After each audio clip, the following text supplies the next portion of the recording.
Mike, check. What's going on? How's everybody doing? Stream y'all, YouTube, out here in the YouTube universe, as my partner would say, Smitty Sports Machine. Um, yeah, man, we got to have a conversation today, and this is just ridiculous. Like, we really got to have this conversation today, and that's just real.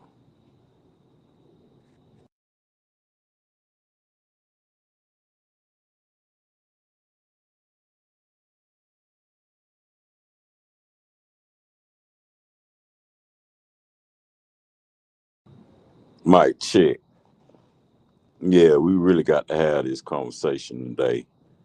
And the conversation we got to have is about Michael Penix, our starting quarterback.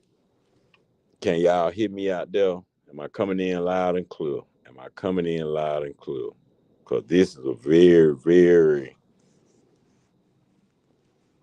Can you hear me, Winston?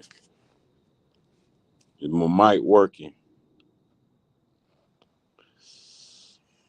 Oh, I dropped that. Is the link coming up as a comment or is it coming up as a link?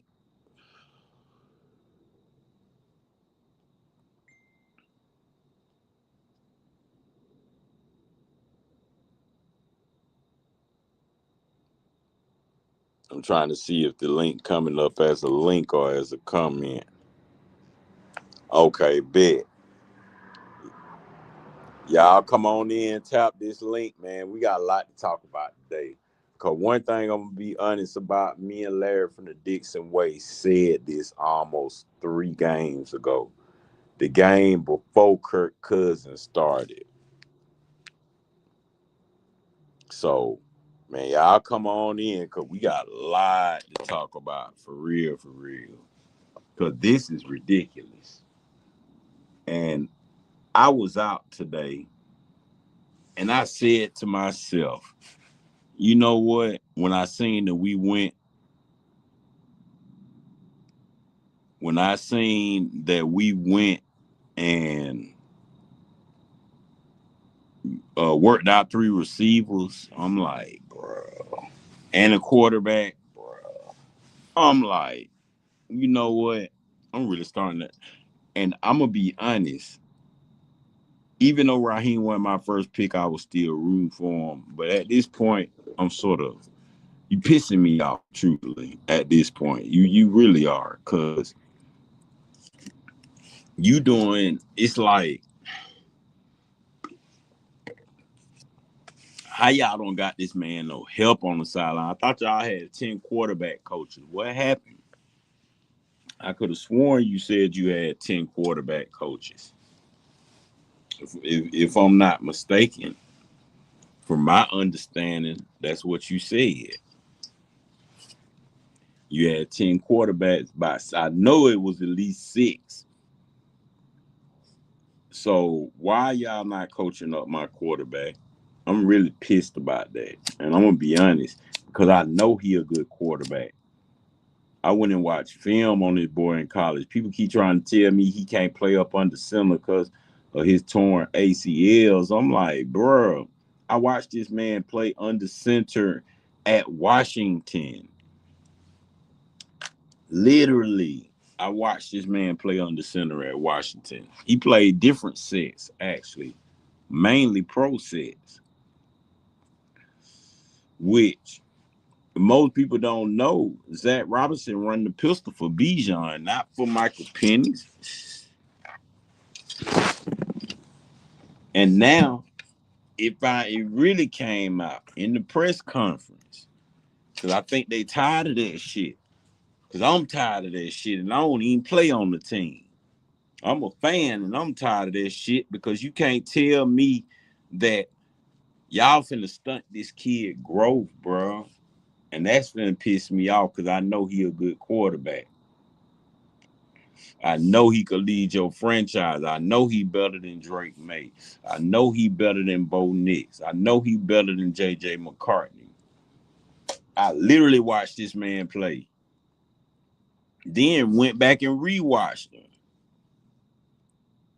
Had to rewatch them because I didn't really find out about him until the championship. So I had to go back and rewatch every game, and that boy is a dog. Man, I heard that today, man. I'm gonna be honest with y'all, boy. I almost cried. To be real with y'all, I almost cried today when I heard that from my quarterback, bro. Cause I was out today and I was handling some business and some I don't know what. Oh, I seen, like I said, I seen a list where they went and got some wide receivers to work out, a quarterback to work out, and all of this bullshit. And I'm like, why the fuck is we working motherfuckers out? Bring up Chris Blair and Nick Nash. Y'all literally got a triple crown winner sitting on your practice fucking squad, bro. What the fuck are y'all doing over there? Like, and like I said, Raheem wasn't my first pick.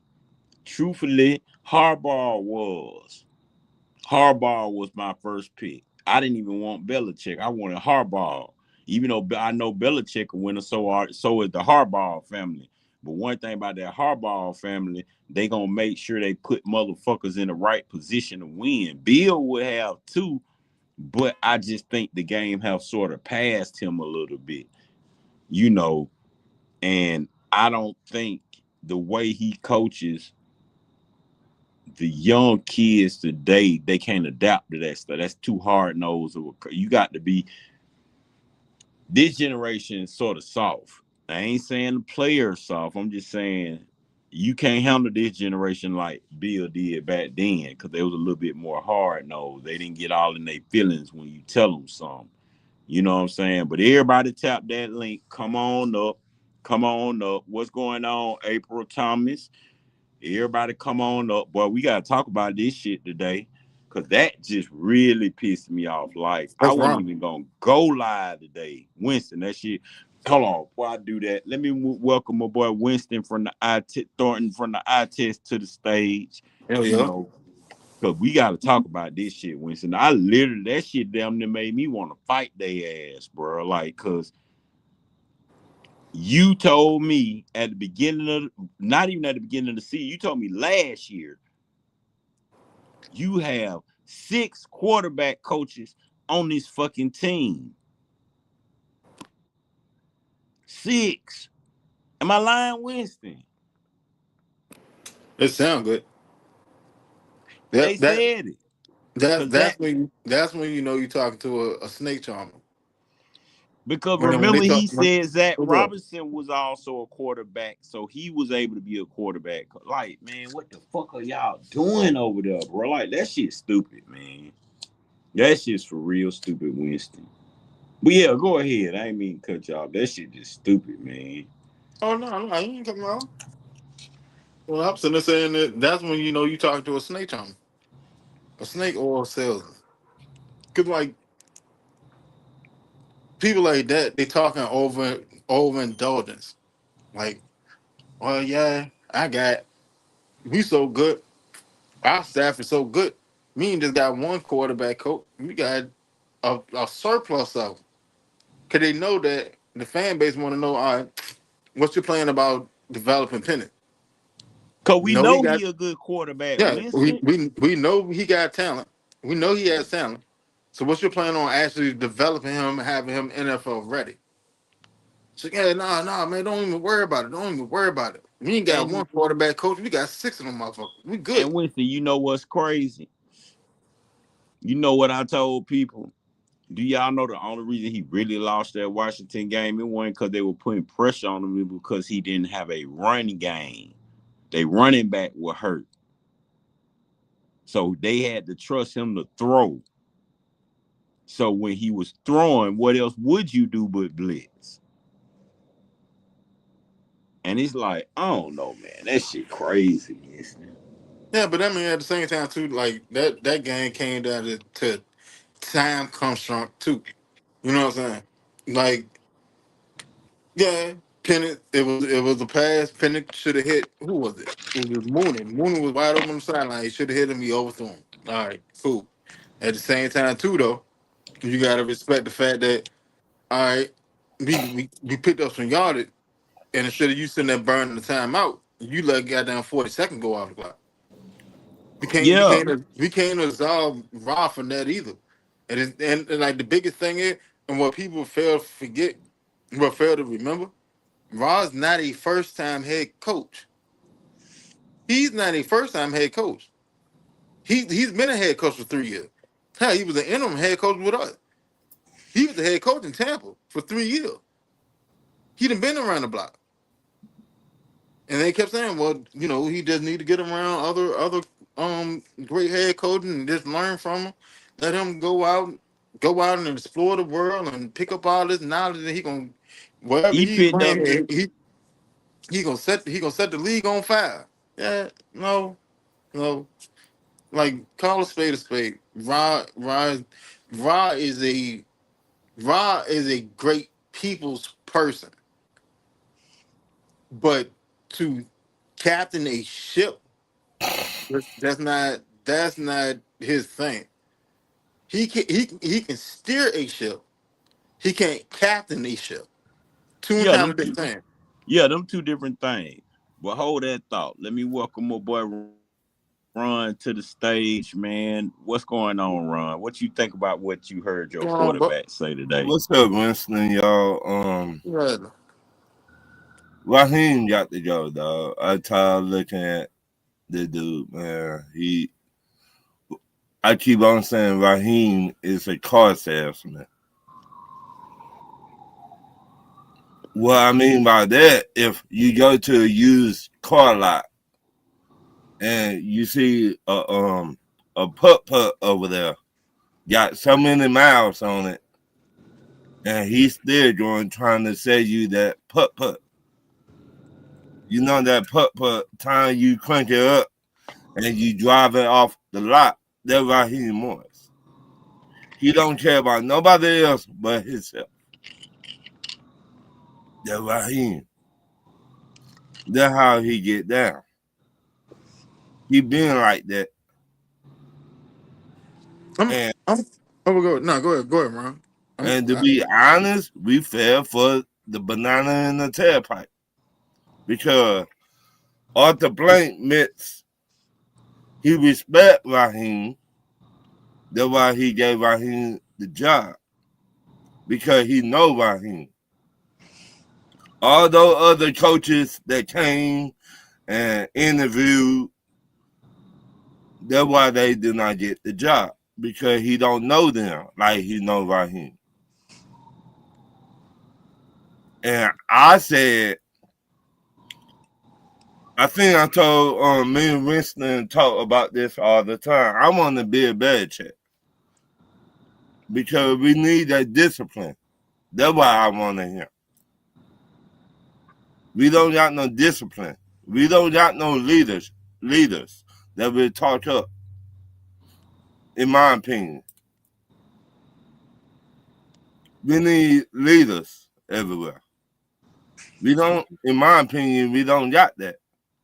And it's funny you say that, Winston, because like I said, when I was handling business today, like I told you, I didn't want Raheem nor Belichick. I wanted Harbaugh, but that's neither here nor there. Okay. So today, like I said, when I was handling business and I seen that we trying out three wide receivers, quarterback, all that bullshit, I said to myself, we have a fucking triple crown winner sitting on our fucking practice squad. What the fuck are y'all looking at wide receivers for? We have a Blair sitting on our fucking wide receivers practice squad. What the fuck are you looking at wide receivers for? Bring them two boys up and change the dynamics of the game. So it sort of made me like, you know what? I'm really starting to hate this coaching staff. Then after I'm done handling business, my motherfucking quarterback have a fucking interview and say what me and Larry from the Dixon Way been saying for the last 5 weeks. Why the fuck is our head coach not over there talking to our quarterback? But then when Kirk Cousins was in there, you over there talking to Kirk Cousins. Then I watched my quarterback pissed off, cussing your ass out on the sideline about how long it's taking you to get that play in his ear. That's why he getting killed out there, because he ain't got time to read the defense and make the defense do what he want. Because why? He don't get the play call in the 10 seconds left. And he just exposed. And when I seen it, I said, you know what? That's right. Penix, throw all their ass under the motherfucking bus. Cause one thing I know, like I said, I wasn't familiar with Penix until the championship. That championship made me go back and watch every game he had damn near from Indiana on up, just because I want to see who the fuck we was getting ahead of time after we got him. Man, I went and watched that film. I said, oh, he a franchise quarterback. Quit telling me he can't play under center when I just watched this man play under center in numerous games. Quit telling me he can't play in pro sets when all I did was watch this man play in pro sets in college. You see what I'm saying? So you got him in one formation, the fucking pistol, and now I understand his frustration. Now I understand, like I said, it's nothing too tough wrong with his accuracy and footwork. It's the fact that you're trying to run play action from the fucking pistol because you want to run the pistol for Bijan to have more vision when you should be running a scheme for your quarterback to have more vision, you big dummy. And that really like pissed me off today. And I wasn't on the firework Raheem train. I'm not even gonna lie to none of y'all. Even though I sit on y'all podcast, I listen to y'all. But I still, cause see, I don't want to lose Jeff Ulbrich. That's my biggest concern. Fuck Raheem. It ain't even really about Raheem for me. I don't want to lose Ulbrich. And I know how when you bring in head coaches, I know how they is. Every single one of them did the same thing. That's why Ryan News got the fuck on anyway. You know, because he already knew. But man, I'm gonna be honest. Today after today, bro, I gotta agree with y'all, man. That nigga may have to be fired, bro. And as much as I don't want to see you get fired, but after today, after that, what I heard my quarterback say, bro, I really, really, really fucking hate you, bro. Like, you finna, this the same shit Arthur Smith did. Desmond Ritter is not a bad quarterback, bro. Just won't nobody train him to be an NFL quarterback. That's Desmond Ritter. Desmond Ritter, bro. I watched Desmond Ritter in college, bro, and he didn't have shit for real. He didn't have none of them weapons Michael Penix had, and he still was whooping ass, bro. He just needed a real. He needed time. He needed time. He needed time to sit on the bench and learn the game. But That was what his problem is. Everybody keep trying to throw him out there when shit fucked up instead of letting him sit and learn. And you finna do the same shit with Michael Penix. And I wasn't with nobody on firing your ass, but today, bruh, yeah, you on my margin, bro. I can't even say my last nerve, bro. You on my margin right now. Like, bro, like you really like you almost made me fire your ass today. I'm just gonna be real honest. Like literally the day after I heard my quarterback say that I have to call my fiance. What? He got to call a person who don't know nothing about what he doing to get comfort on the sideline? Really? So he on the cell phone, got to call his old lady to confident boost him when shit going wrong and not my motherfucking quarterback coach or which I didn't like the quarterback coach anyway because it seemed like he was too buddy for me. That's just being honest. Like he seemed, and I'm like, okay, first of all, if he need a quarterback coach, go get this. I'd rather him have Matt Shaw. Motherfucker call him Mr. Pick Me from the picks he threw, but at least he knows how to play quarterback in the end. Matt Shaw was not a trash ass quarterback. He just once he start throwing picks, hey, that's what it is for a little couple of games. But other than that, Matt Sharp, I'd rather you go get Matt Ryan at this point. And let Kirk Cousins be the OC and let Matt Ryan be the quarterback coach or something. Cause I'm be honest. I'm sitting here telling y'all I did not agree with y'all because I didn't want to break up the defense. But today, Oh man, I was ready to fire his ass today after I heard my quarterback say that. But y'all, let me welcome to the stage my partner, Mr. Historian, the Bird Cage LLC. You know what I'm saying? Brian, what you think about what you heard today? I'm just gonna shut up. I'm First, gonna mute. nah, look, No, yeah. you what's happening? What's happening? What's up, You, Brian? you know, you tuned in to Bumper to Bumper this morning, Mhm. just like Nando did. I did. Everything you saying, literally everything you saying, I said it this morning. And I'm chuckling about the whole thing because again, been a fan of this team since 91. But if you look at this team from a whole, there's never been any accountability from the leadership position. And that's been since 1966. The only people that I would say that took accountability for stuff, Mike Smith and Dan Reeves. Other than that, everybody else kind of just when stuff went bad, they just kind of I don't know. mosey on along. Glanville, he was sort of Oh shit. Glanville was, I put it this way, Glanville was more of an entertainer and he held his guys accountable. But in the press conferences, he never, but I got to get at the Jerry. He never did what Raheem and Arthur Smith did. I got more respect for Glanville than that. You know what I'm saying? But But at the man, end of Ryan, I did not. I'm gonna be honest. Even though y'all made hellable points, y'all made hellable points. no, I said I didn't want. Look, I said the thing that I said was this. I wanted him just to fire Zach Robinson, bring a competent OC in here that'll tell him, get out my See, face, let me run this offense. see, Pretty much that's like the Ulbrich thing, is doing with Ryan. his defense. That's what I wanted him to do. But after what I heard my quarterback say, in that, first of all, what pissed me off is you're looking for wide receivers. You have a fucking triple crown with this man with the whole offense at San Jose State. He was the whole offense.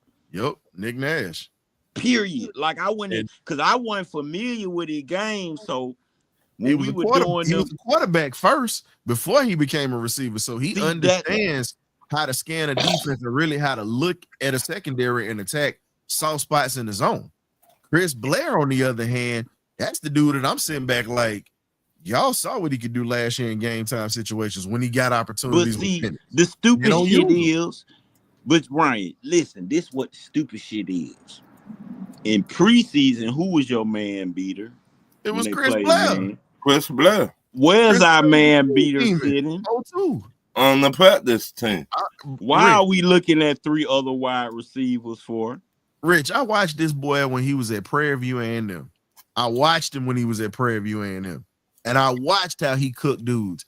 And nobody, put it this way, the closest thing I could say to what I saw Chris Blair was like, and I got to watch him in person, God rest his soul, Jacoby Jones that played for the Baltimore Ravens.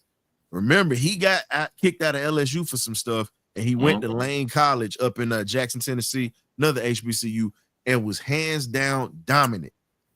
That is the type of presence that Chris Blair has. Everybody just remembers Jacoby in that Super Bowl, but Jacoby was doing that to folks during the regular season too. He was like that. And I got a problem with the fact that, like you said, you got Chris Blair.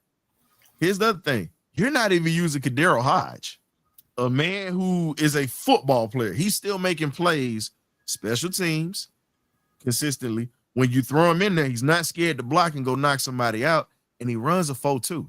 So you literally have legit two guys that can stretch the defense and while you can actually use Nick Nash in packages with him and start eating up defenses. But again, we got dum-dums in the building. So No, I but just see, what you did you we before you came in, guess what I was telling Winston? what's up? Why aren't you bringing your triple crown winner and the other guy that's been sitting on your practice squad that was your man beater the whole preseason? Every time they went in man, he whooped their ass. He made now zone. He was sort of shaky in zone, trying to find the soft spot, but that could have been schemed too. You know what I'm saying? I don't really know because we only got a small sample size. But anytime that defense we played got in man, he burnt their ass toast. They was Let me, toast. let me ask Period. y'all a question real quick. Because all of us got a gripe with the coaching staff. If you elevate the player, do you truly believe that the coaching staff will put those said players in the right position to in a advantageous position for them to succeed on the NFL field. No, After today, no. no. No, After not with this today, coaching no. staff. No. Uh, Mm-mm. yeah, Any Winston, any other coaching staff that actually understands how to use weapons or whatnot, No, I believe they Ryan. would. That's me. You know why it pisses me off so bad? Well, what's up? Because with all the coaches you know, sir, Mm-hmm. and many people trees you've been a part of, because you were more than just a part of Mike Shanahan tree. You've Yep. been a part of Mike Tree, McVay Tree, even Tony though Dungy Tony Dungy. and Have John you Gruden at ever that too. seen any of them come in with two rookie head coaches? I mean, with two rookie coordinators with a team that's ready to win now. Now, I can understand a young team like New York Giants when they got to rebuild, because then you just rebuild everything. I get it. Mm-hmm. But when you got a team that has to win now and you have the players to win now, you got to kill that friendship line, bro. Like, but unless you know they dead ass like, bro. I keep but telling people, as much as I hate Shanahan for our Super Bowl, the one thing I know is you could not give Shanahan this offense and these weapons and them wide receivers sitting on practice squad, because you will never beat them. I promise you. but With a Michael Penix, I'll even be safe to say that you can talk about Mike LaFleur that's up in Green Bay, who was on our right. coaching staff. man, LaFleur with this Uh, offense and the defense, okay. man, I Mike got you. McDaniel will have us LaFleur was going. supposed to have been the offensive coordinator when Kyle Yeah, Shanahan left. Dan Quinn let him walk. I say that to the day I die. LaFleur should have been elevated. He should have never got out of house. Period. Dan Quinn let him It, walk, it, bro, because he I, wanted to help Sarkeesian. I, That was the yeah, problem. but we about to do the same thing with Jeff Albrecht. I could say the If head we don't coach in elevate Miami Auburn, Dolphins. the No, the possibility of head us coach of the keeping Miami Auburn, Dolphins, all he man, need is another quarterback. Ain't nothing wrong with his team. Ain't nothing wrong with his scheme. It's Tua. If But you what I'm gave saying, you made him our OC or play calling, and boys, he do know how to help quarterbacks nah, as but a you want to know what's OC. crazy, Ron? I sat there and watched him whoop us with our own pistol scheme, bro. Right. With Because Tua. everybody, you gotta look at it. And Ryan taught me this, and Winston taught me this a long time ago. Everybody watch film. People watch Yeah, film on every team. And for a long time, I did not understand what Ryan and Winston were talking about. I was like, shit. All these head coaches watch film on every team in the NFL. yeah, How the all these head 49ers coaches beat got a us? whole department that just watch Right, film. But right. here's the yeah. And thing. see, that's the stupid shit I'm talking about. Because if you never switch your formation, it's only so much shit you can run out Right. the pistol. But here's So, the thing that nobody else is talking about. And you're talking about the coach that's down in Miami. You forget that Jeff Ulbrich was coaching up in New York for a few years. So he already had seen our defensive scheme and he already knew what we was running, because guess what he was doing when New York had when the Jets had the number one defense? They were running against it. right, Let's just be honest. You couldn't have made him more comfortable than drawing him a bath, having some house slippers, a glass of cognac, and a stogie sitting right there in the Mhm. bathroom waiting on him.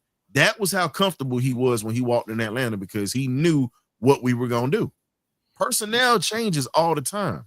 all the time. Teams, here's the thing. This is one thing I learned a long time ago as a player. Players change. The scheme does not. You add wrinkles to it, but the Exactly. scheme don't. The And you Right. got to scheme, pay attention to coordinators. the foundation of a scheme, as long as that offensive coordinator is there, the foundation of the scheme is going to stay the same. Facts. If But he's a see, smart coordinator, he would tweak it to adjust and accentuate his players. But the foundation of the scheme is still the same. That but doesn't see, change as long as but he's you, in office. But you know what's the fucked up part about it? I get what Raheem was trying to do. You were trying to start your own coaching tree. I understand that part. But Gotta But win first.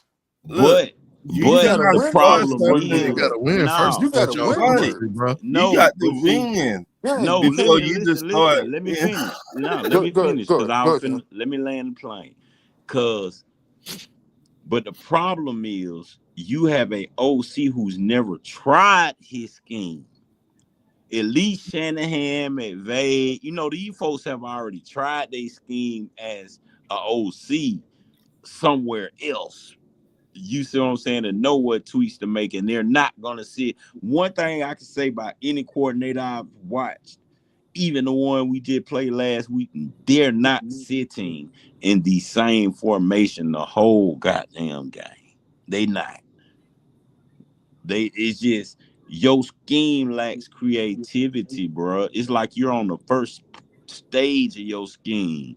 Before you come out to us, you need to be on the 100th stage, the 1,000th stage of your scheme. And that's Right. why it pissed me off earlier because it just brought it back full circle that why the fuck would you bring two rookie OCs in the first place? Like You know what I'm saying? I've said this about Zach's scheme, and it's not even to be callous, but this is how he call his game. It's like a kid that just starting to play Madden, and Mm-hmm. you found your favorite team, and you found one or two players that you love on that team, and what matter of fact, I take it back to like 02, 04 Madden, right? Mm-hmm. All Yeah, right. cause it definitely What ain't what yeah, 26. what those two games, right? All you need is one or two players. One or two Mm-hmm. players. And all you gotta do is sit there and spam the play over and over and over and over. You'll win. You'll hang up 40 some point quick. And that's how he called his offense. His offense is literally predicated on one person and two extensions. And The one person is spamming. B John, and there's two extensions, Drake London and Kyle Pitts. If you're not one of those three, well, I'm sorry for you, but I promise you this: by the end of the season, you'll be in the best shape of your life. You get all the cardio in the world. You get all the cardio in the world. You just not getting none of the action. He don't know how to scheme for nobody else. He You starting to don't. seem to You me don't. like him. Man, let me tell you something, Winston. It's so stupid because even I know this game I scheme Bijan. This game I'm featuring Drake. This game I'm featuring Kyle Pitts.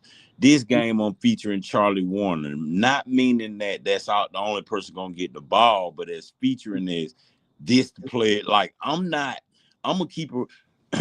If he see one thing I loved about Kyle Shanahan, he kept a like how our defensive line rotate. That's how his offensive weapons rotated in that 2016 season, and motherfuckers seen it. Matt Ryan was passing to everybody because why?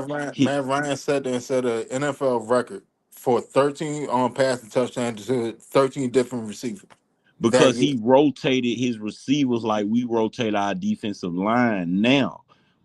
That's one thing to see. I guess that's probably why I'm so hard on Zach. See, you can't come from a team having a Kyle Shanahan at OC and think you finna give us anything else and we don't know the difference. You see what I'm saying? Once you've had a Kyle Shanahan, it's hard to unsee even without the players from 2016. You can see from the players we have now how man, I'm telling y'all, that man will be unstoppable with this offense. And this defense, that man, well, you couldn't stop him. And I know you couldn't, and that's what pisses me off with Zach Robinson. Get out that pistol formation, not because it's a bad formation, but because in order for the pistol and the shotgun to work, jackass, you have to switch up your formation so the defense don't know what you're doing because we can put the historian back there as safety. And if you keep rotating that motherfucking pistol and that motherfucking shotgun and all them goddamn motions, he gonna pick your ass off. And that's I just said facts. I still got at least a good 2 or 3 more series in me right now before I could just say, you know what, y'all young bucks, y'all go ahead and take it. I Hey got I man, got hey, 3 or 4 good ones in I me. I can suit up at corner. Hey, See, I Put me take a that's what, nickel. hey, but Put me that's a what I I'm nickel. take that safety saying. Put me spot. a nickel. Hey, I'm good. I got you. I but But promise the you. see, problem, y'all see it from the couch. That's what I'm fucking saying. but here's the problem though, Rich. When you sit back and you look at it, it's not just the set and the formation. It's the fact that you have somebody who is that stubborn and has that much belief in himself, and Mm-hmm. nobody is being real with this dude. It's telling him, "Hey man, you fucking up." Nobody's telling this man that. Exactly. And I said it earlier this morning. There's no accountability. Championship teams have guys that can take accountability of what's going on. Think about it. Philly got a lot of turmoil going on up here.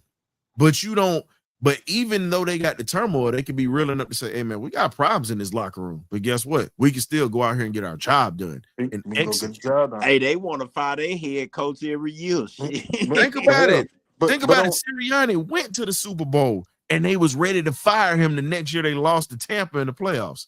Think about that. Jason Kelsey's last game, they was ready to fire this man after he had went to a Super Bowl the year before and went to the playoffs. So again, it's a different mindset with ball clubs across the country. We but just but stuck in but neutral. Ryan, here's the thing though. Here's the thing. That's culture. That's culture. They wasn't always a winning That- culture, Winston. We know that. True. They was not always a winning culture. But for all right, for your fan base to hold you in such regard, where if you're not winning a Super Bowl, there's an issue. That's culture. That done echoed down from training camp to the headquarters to the regular season to the playoff, and then a shift into the actual community that's there spending their money with this team. But We don't think have about that it. culture. But you know what? Because, No, you because know what the we But real we we issue is. we are literally the most sporadic team in the league. You know what the us in You real go to Cleveland. issue you go is. to a Super Bowl. Oh, It's us in Cleveland. but Nah, Cleveland, hell, but you know Cleveland. what the If you real, really you want to know keep it what I funky, think the real Cleveland got a issue championship. is. Yeah, You know, back in the days they got them Yeah, or whatnot. they got championship. They ain't But got the the thing Super Bowl, but is, they got championship. they're loyal. And the thing is, they're very That's loyal to right. that team up there. That's Period. right. They're That's very right. And loyal. and, and and the So crazy thing is, Cleveland ain't nothing but an hour away from Cincinnati. So yeah.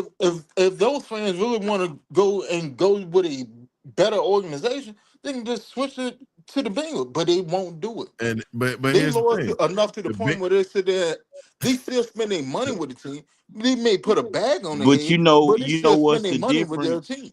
here's the But you, problem. The Bengals have never been good, never will be good because of that front office. And that was the reason Yeah, why they spend their money all That was that the stuff. reason why Paul Brown got fired out of Cleveland. You win championships with Otto Graham, but you have a problem with one of the greatest football players of all time in Come that on now. franchise. It's in Come the on now. book that I got right up here called Paul Brown's Ghost. They talk a little bit about it. And I tell people all the time, I'm like, y'all don't realize this. It's NFL teams that y'all are saying, oh, well, they just trash. And it's like they actually got a history. Like Detroit has a history of championships. You got teams Exactly. that were winning and they just got into bad management. And you but see how Exactly. they can hurt you. you know what I think the It's one bad of the ownership. real problems Yep, is. bad management. That's what I mean when I say it. But Because your owner pretty much is managing everything. He's just Everything. delegating them jobs to people. you know Like, what the real, go ahead, one of the King. Go ahead, real King. issues is. One of the real issues is, and it's something that I noticed. Our offense don't have that killer mentality that they had. Like, You don't have the offensive coordinator to You have it. don't have a coach that's got it. First no, off, you ain't got a Yeah. no, coach that's got No, that no, no, no, no, mindset. no, no, no, no, no, you no. don't have the head Hold coach on. Let me for it. finish. Because see, the reason the defense is out playing the offense is because you have a Jeff Ulbrich who has a killer mentality. Exactly. On Yeah. offense, You don't. Every day we're gonna suit it up. We're gonna get the job done. They're gonna feel us. Every time we played a team this year, someone that started or played in that game has missed the following game. That's a lot. That's a given. Why? Because it starts at the top. Albrecht is the top. He's the head of the snake. His energy is infectious. Hey, hey. You ready? You ready? You ready? All right, come on. Come on. They gonna call the paramedics out for him this game. Go get him. And see, Go eat. but see, that's what I'm And then you got saying. Radio Like, Raheem over there sitting there chewing gum and stuff, sitting there playing with the buttons on his headset and stuff. Like, come but on, see, man. Like, that's the stop it. thing too. The one thing I can give Arthur Smith, you say what you want about him, but his ass would get out there with that O line and show him what the fuck to do. You seen clips of Arthur Smith out there lined up like, no, motherfucker, this is what you do. You see what I'm saying? Like with Jeff Ulbrich, he hands on like that was one thing I had hated about Jimmy Lake, bro. You're running the defense, bro. You have to be a little bit hands on. You can't every clip I see you, you just standing back. Like, no, bro. Like you got to be hand like these two rookie coordinators remind me of motherfuckers. That's one thing that I can honestly say that I'm gonna keep reiterating. I can tell some motherfuckers just ain't never had to really get it out the mud. When you build a scheme, you got to be a little bit more hands on because you're trying to teach somebody your scheme. I don't see Zach Robinson out there teaching anybody the scheme. I think the when the plan derailed, I think Kirk Cousins was supposed to work out the kinks on Zach Robinson's scheme. But when No, because Kirk, Kirk still was supposed to have been the starter this year. yeah, that's In what all I'm actuality, saying. Kirk was still supposed to have been the starter this year. And see, that was Because think about it. Zach Robinson scheme, he would have had 2 years to grow his scheme and know what works and what doesn't. That's probably why he don't always know what to call because a lot of his no, plays he don't no, know what work and what I, I, doesn't. I can't even let him out the hook like that because No, Zach that ain't letting Robinson. him off the hook. I'm No, telling no, you no. how he fucking up. That ain't no let off the hook. That's I'm, stupid. I'm gonna tell you this. Zach Robinson, what about 6 weeks ago, said and came out and said, my scheme is my scheme. He said that in a press conference. My scheme is my scheme. That's not what he It said does not. last So year. therefore, That is exactly not. I don't have to adjust it for a team. My scheme is so great that it can be any team, anytime, any place, anywhere. And You that said right there is the my sign. scheme now, but that That, last year, that is not what you said your scheme was. yeah, You but I mean, said like, last year your scheme was a variation of the LA Rams. and it's not. It's not. I know In it all ain't. actuality, it's no like. All right, L.A. Ram when Zach Robinson started it, mind you now, Zach Robinson was sitting there doing media shit. He was like doing like PFF. He had coached for a little bit. He left from coaching. He went to PFL. He was with PFF for a couple of years. Then he came back and went to the Rams. You're an analytics person. To be honest, you want to call a spade a spade. You're an analytics person. You do numbers, and you think that the numbers actually translate to real life. Like that's why I tell people all the Real time, life situations. you can't sit there. You can't sit there and base a game off of a box score. You can't do it. You have to actually watch the game and see what happened. Because box score wise, I can sit to tell you all this, that, and third. Like, all right, our box score against Indy. But what? Indy had 509 yards of offense. Jonathan Taylor had 244 rushing yards. All right, cool. But we only lost by a single score. What was the actual story in the game? Did you watch the game? No, you didn't watch the game. All right. So now all you doing is sitting there looking at the box score. Oh man, we're the Falcons. They just trash. They just trash. All right. If we so trash, how the hell we end up with 7 sacks? We ain't that trash. So you gotta actually watch the game and see what the hell is going on in the game.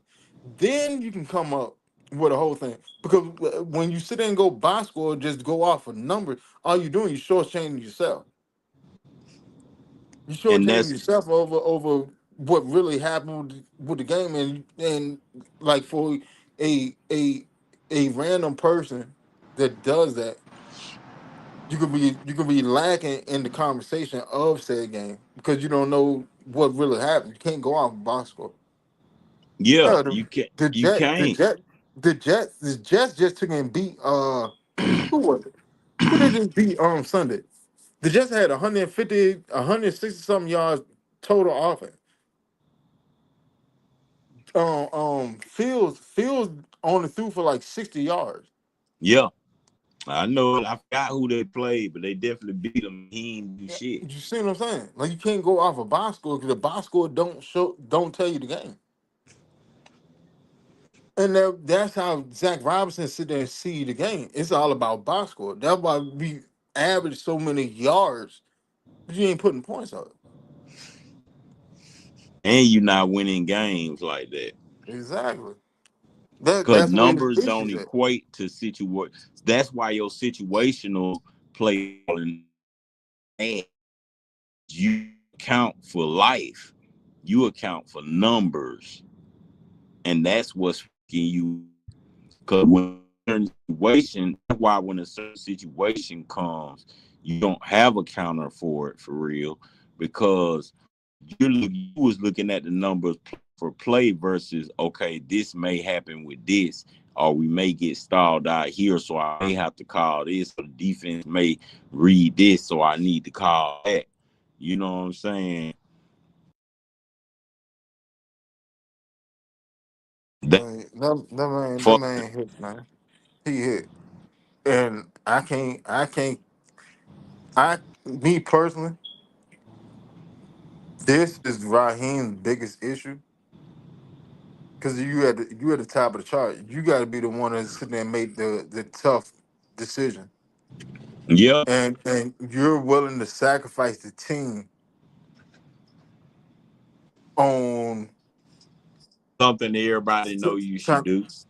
yeah, you're willing to sacrifice the team who their well being should be at the top of your chart of things to do for somebody Man, that that's you're just I'm gonna cool be with. You honest. got you got to cut that bond, bro. And like and what he's trying to do, he's trying to play it out the same way he did with Jimmy Lake, Yeah, but it's and you can't do up. that. Can't do that, bro. Because like we had the team this year. We had the team to at least make the playoff. And it's you and your incompetence as a leader of men that's holding us back from it. And now it's too late. You can't cut them anyway. Because what we gonna do? Elevate what TJ Yates to be an OC? All right. So he's still gonna be running Zach scheme. Scheme. He made us be a better play caller than him, but that remains to be seen too. Because he's never called a play in the NFL before. Yes, he did. He's, What in the preseason? That shit don't count. nah, I know you talking about in the NFL game. Yeah, he's not. TJ Yates never called a play. He called a play in the preseason game. They elevated him to OC, and they Him and elevated. that other guy got elevated to DC, so they both Yeah, on in like the that. preseason when people ain't even really checking for you. No, We that's trying to why I get through said the you game talking about an healthy. NFL game. Yeah. Yeah, you never call a play in an NFL game. You don't even know the continuance of a cadence yet. And I mean, like you understand it as a quarterback. He understands it as a quarterback, but at the same time, hell, you want that great of a quarterback. So I'm like, man, when when like the entire offensive staff needs to be revamped. Outside the offensive line coach, maybe the wide receiver coach, like it needs to be revamped because like the shit ain't Yates going is the nowhere. wide receiver coach now. Yeah, but he's passing game coordinator too. Yeah. You know what I'm saying? Like it just need to be revamped. You have to because you can't go into the next season. doing the same shit that you did this year and the same shit you did last year. Can't do it. But I think it's more so like you saying he trying to. But see, that's what I figured he was doing. He was letting him hang himself like he let Jimmy Lake hang himself. It's just happening earlier than it happened last year. It's happening earlier with the offense because, man, like I say, players know how to play the game too, and they know when your scheme's some bullshit. You think they don't. That's why Drake said, I just run the routes I'm told. Drake know them routes some bullshit. We don't even know what routes Drake really like to run because they forcing him to run routes that maybe he ain't the one to run them. No, Just because like for putting one, Kyle Pitts if you're a in. wide receiver, you need to be able to run all the routes. Hell with No, that. what I mean is every wide receiver have their favorite routes. That's what I'm Oh, saying. true. Drake, Yeah, no, most definitely, most definitely. yeah, I think Drake know how to run every route, but I'm saying it's just I'm just using that to point to this next point. Just like when he put Kyle Pitts in the screen, like, bro, who would put Kyle Pitts in the screen? I don't get it. I don't get your play design. It doesn't make sense. For the simple fact is, Kyle Pitt, Kyle Pitts is a strider. Yeah, that's what I'm He's a saying. strider. So why you put him in the screen? He can't even build up his speed yet. So why would you put him in the screen? And you know it's That's not why I effective, never but you worked. steady keep doing it. That's why I never and it never works, Winston. That's a stupid shit. That's the dumbest shit. It's not like it's B John. If it's B Hell, John, even yeah, Tyler, you shit. you can do the screen with B John. Why? Because B John can get up to speed faster. Cal Pitts is a strider. You got to get him space. But like you want to sit there and run screen. Hell, send his ass over the middle. It's wide open all game. Defense is literally vacate the middle because they're not worried about us attacking it. But see, that's the stupid shit, Winston.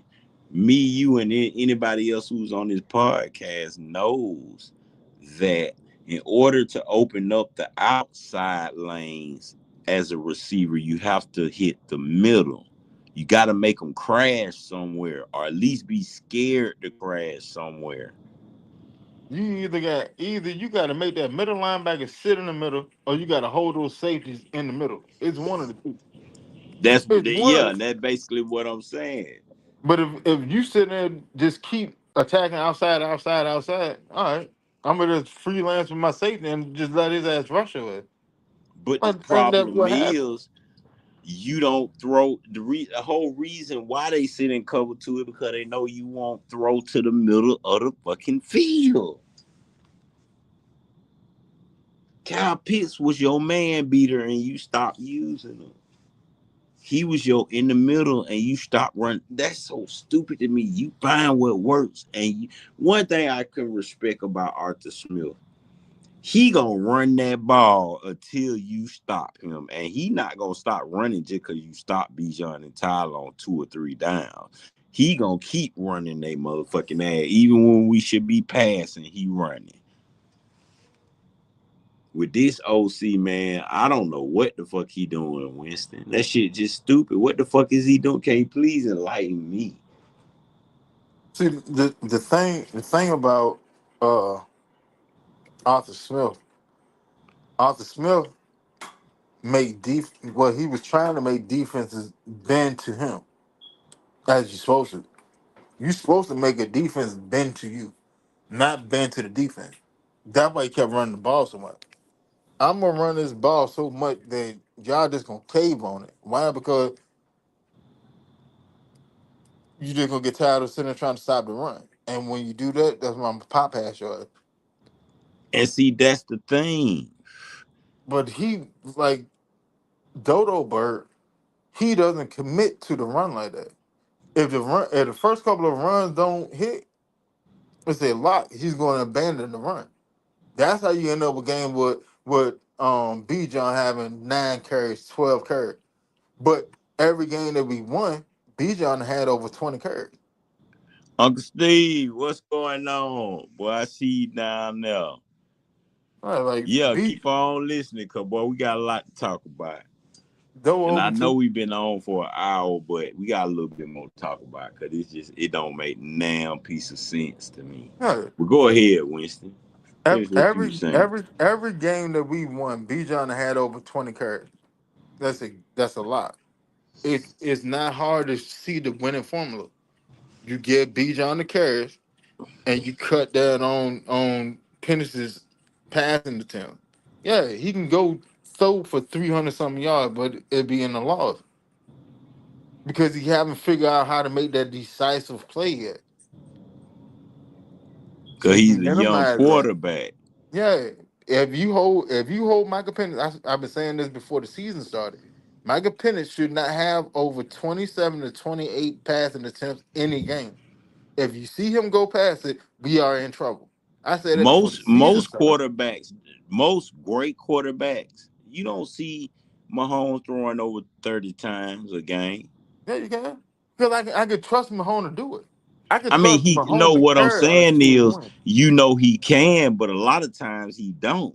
He don't try to unless the game look like it's finna derail. Then he'll go to passing. But a lot of times, I notice what makes him great is he try to keep it balanced unless the game gets out of hand.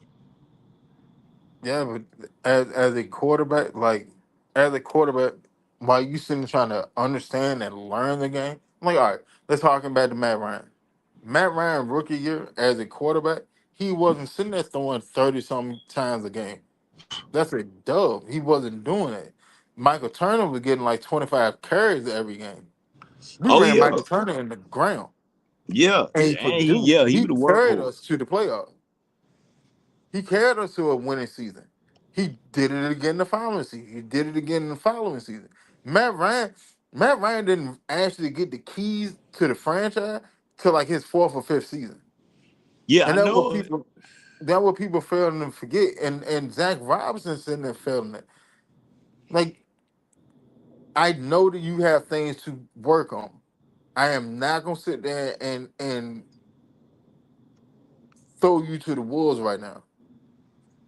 I've said it in group calls that we done had, and in the group call I said I would rather us lose games now and Penix get developed and we miss the playoff this year than sit there and try to rush Penix in his development and son his growth, and then we miss playoff for multiple more years.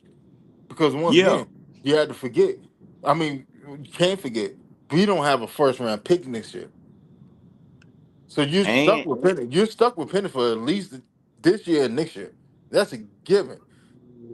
All right. but the thing is, I Well, go don't ahead. even think that's a bad thing. I just think we got the wrong motherfuckers up there handling him, bro. I don't really.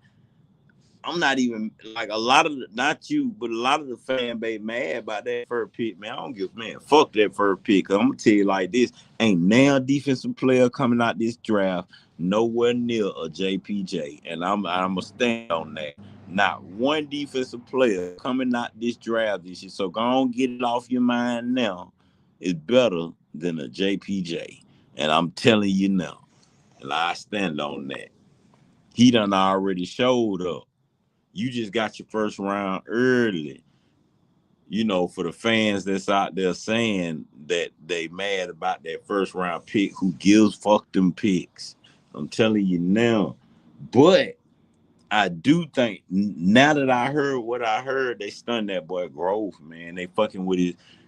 And I've been noticed that shit, Winston. Like Zach Robinson don't say shit to that man on the sideline. But boy, when Kirk was in the game, Kurt was cussing his ass out about that playbook. And I know that with Kurt. It wasn't about getting the play in on time. It was about that bullshit ass, them plays you got. You got a motherfucking play action quarterback that's back healthy. You still want to put him in the pistol. Like, man, get the fuck out of here, man. Fire that nigga now. Every OC know better than that. They know what Kirk Cousins' strength is. You can't fire him now. Could be too late in the season. Like even if we did fire him now, that would be more fanfare than actually helping the team. Yeah, true. Cause who you gonna get to call the plays at this point in the year?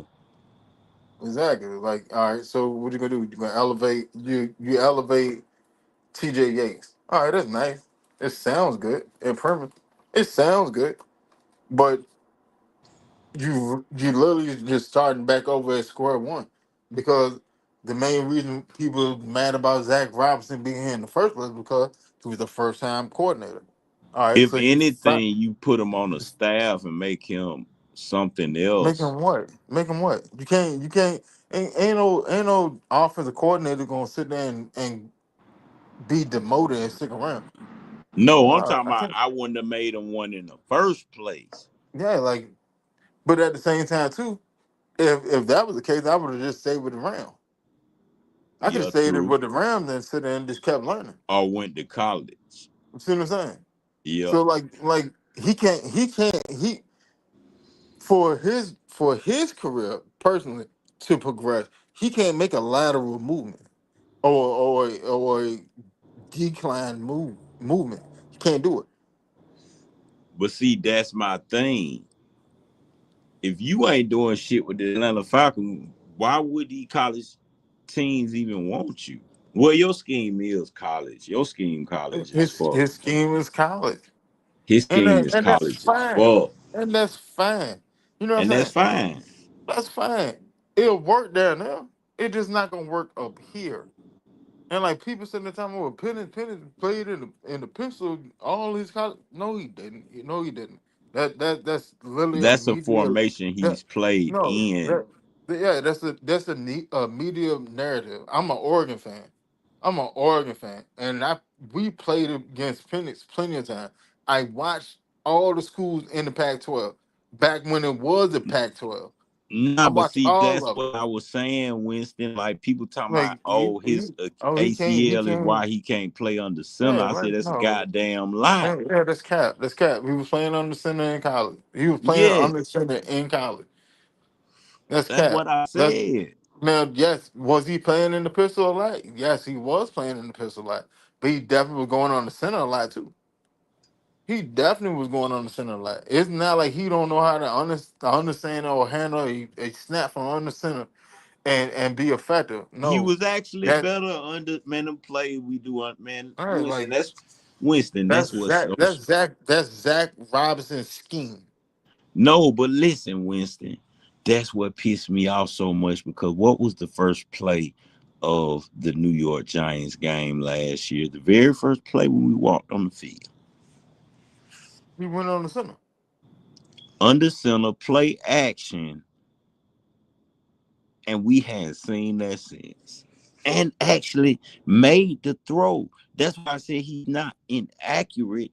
It's the fact that he's trying to play action from the pistol when the pistol's not really made. It's made for play action, but you're gonna suck at it, and we extra suck at play action out the pistol.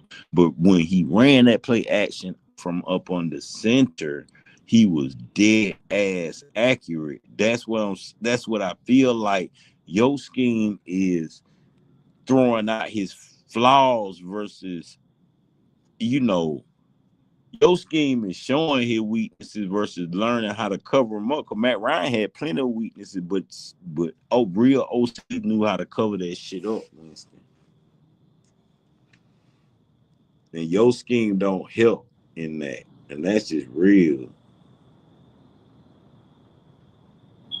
His scheme itself is like I mean like all right. Was it effective last year?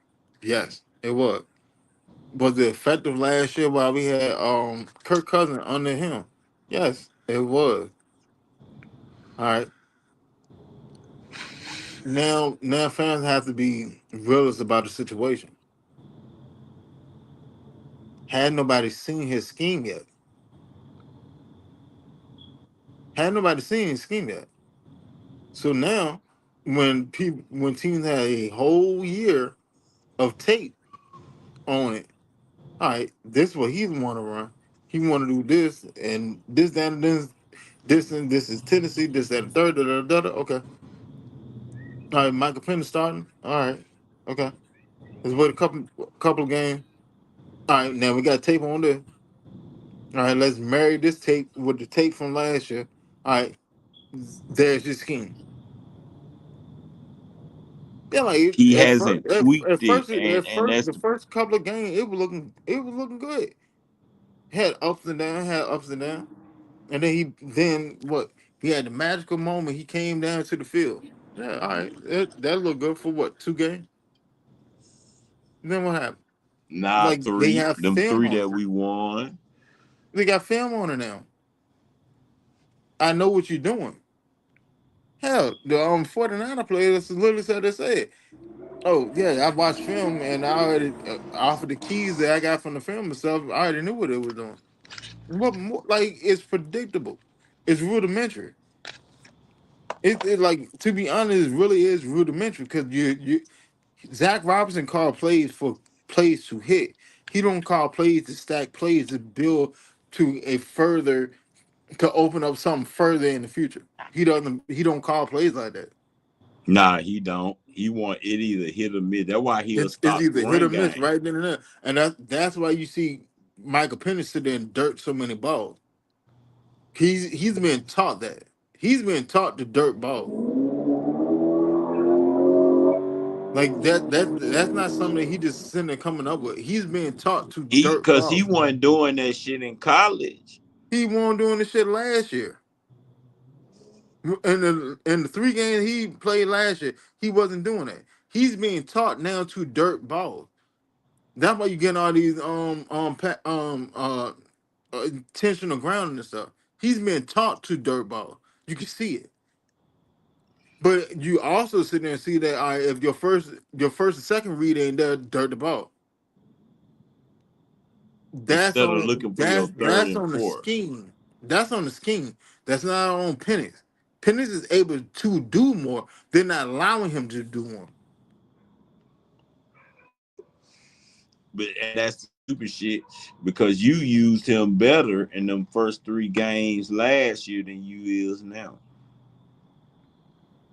Exactly. But Even at the with same even time, with those, teams those three having those tape, three games last year, he didn't have no pressure on him. Hey man, look, you come in here, do whatever you want to do. Here's the play, fill it out, get a feel for the game, get a feel for the rush, this, that, and third. Have fun with it. Why? Because the season's already over with. Have fun with it. Figure it out. Learn stuff. Learn stuff. If you can win, great. We love it. If you can get us into to the playoff, we love it even more. But there's no pressure on you, buddy. Just go out there and play the game. But now, when this season starts, hey, buddy, hey, look, you know you're number one, right? but You we know gonna we ain't lock had no down their you playbook. you know we ain't had no quarterback competition this offseason, right? You got all the reps, right? Hey man, time to show and prove. You ready? All right, it But don't matter if you ain't ready. All right, that's cool. I'm gonna make it simple for you. Go through 2 read, 3 at the most. If not, if it ain't there, dirty ball. Dirty ball, throw it out of bounds. And that's what he is. And then when we actually be in contention for game is when Penny's actual quarterback instincts take over. And he's actually sitting there intent on making a play. And those are the moments that you want. hey, but you want to know the crazy part? When I see that, you know what I be thinking? Regardless of what he's saying, Kirk Cousins being his ill nigga, you got to go rogue on Zach Robinson. After you think about it, after you as a starter quarterback sitting on the bench, seeing a vet, even regardless of backup or whatever, you seeing a vet and his ass about his scheme, about his getting the play call in on time, all that shit. You're having the same issues with your backup. But you see your backup actually saying some. Think about how Penix looking at that. What going on, 3 Dirty? Say, Welcome Bert. in. But think about how Michael Penix looking at it. Like, I be starting to think that Michael Penix be calling his own plays in certain moments when he really. No, I feel like when he really be feeling himself, like around the end of the game, when he, like you said, when he be trying to make a play, I think that's him calling his own plays or just going rogue on the no, play. Yeah, you he giving me my first two reads, but nigga, I'm gonna take my third and fourth read. Fuck what you yeah, talking like about. he's not calling his own plays yet, and that's where the issue's at. Because Zach Robinson, if you actually pay attention to it, like Zach Robinson don't really have a feel for the game. Uh-uh. He don't. Like Zach Robinson is the type of offensive coordinator that is either hit or miss on every play. Every play is a hit or a miss. It Either don't I'm getting set up for a e- bigger either play I'm getting down the 20, line. either I'm getting 20 or it's getting blown up. And then I'm gonna call the next play is either 20 or it's blown up. But he's not setting anything up. Where Penix shine at, and when they get close to crunch time, Penix sit there and be like, all right, I I can do more than what I'm allowed to do. And it's not that he's actually just going rogue, it's just him just being the quarterback instead of being a puppet. Yeah, cause he be That really that that's see. I'm a that's that's where you see the moments where us as fan be like, oh hell yeah, yeah, he's the one. He's the one. That's where you see those moments. hey, and it's funny you say that, Winston. Cause one thing that I was thinking about is Zach Robinson, even with the bullshit scheme, right? In my eyes, scheme bullshit. But you still got the training wheels on this nigga, man. And you won't let him be a quarterback. And then when the game on the line, he basically got to sort of say, fuck you, which is not a good thing. Like, it is, but it isn't, because you really create more distance between you and him because he's starting to see that you ass. Because you got to understand.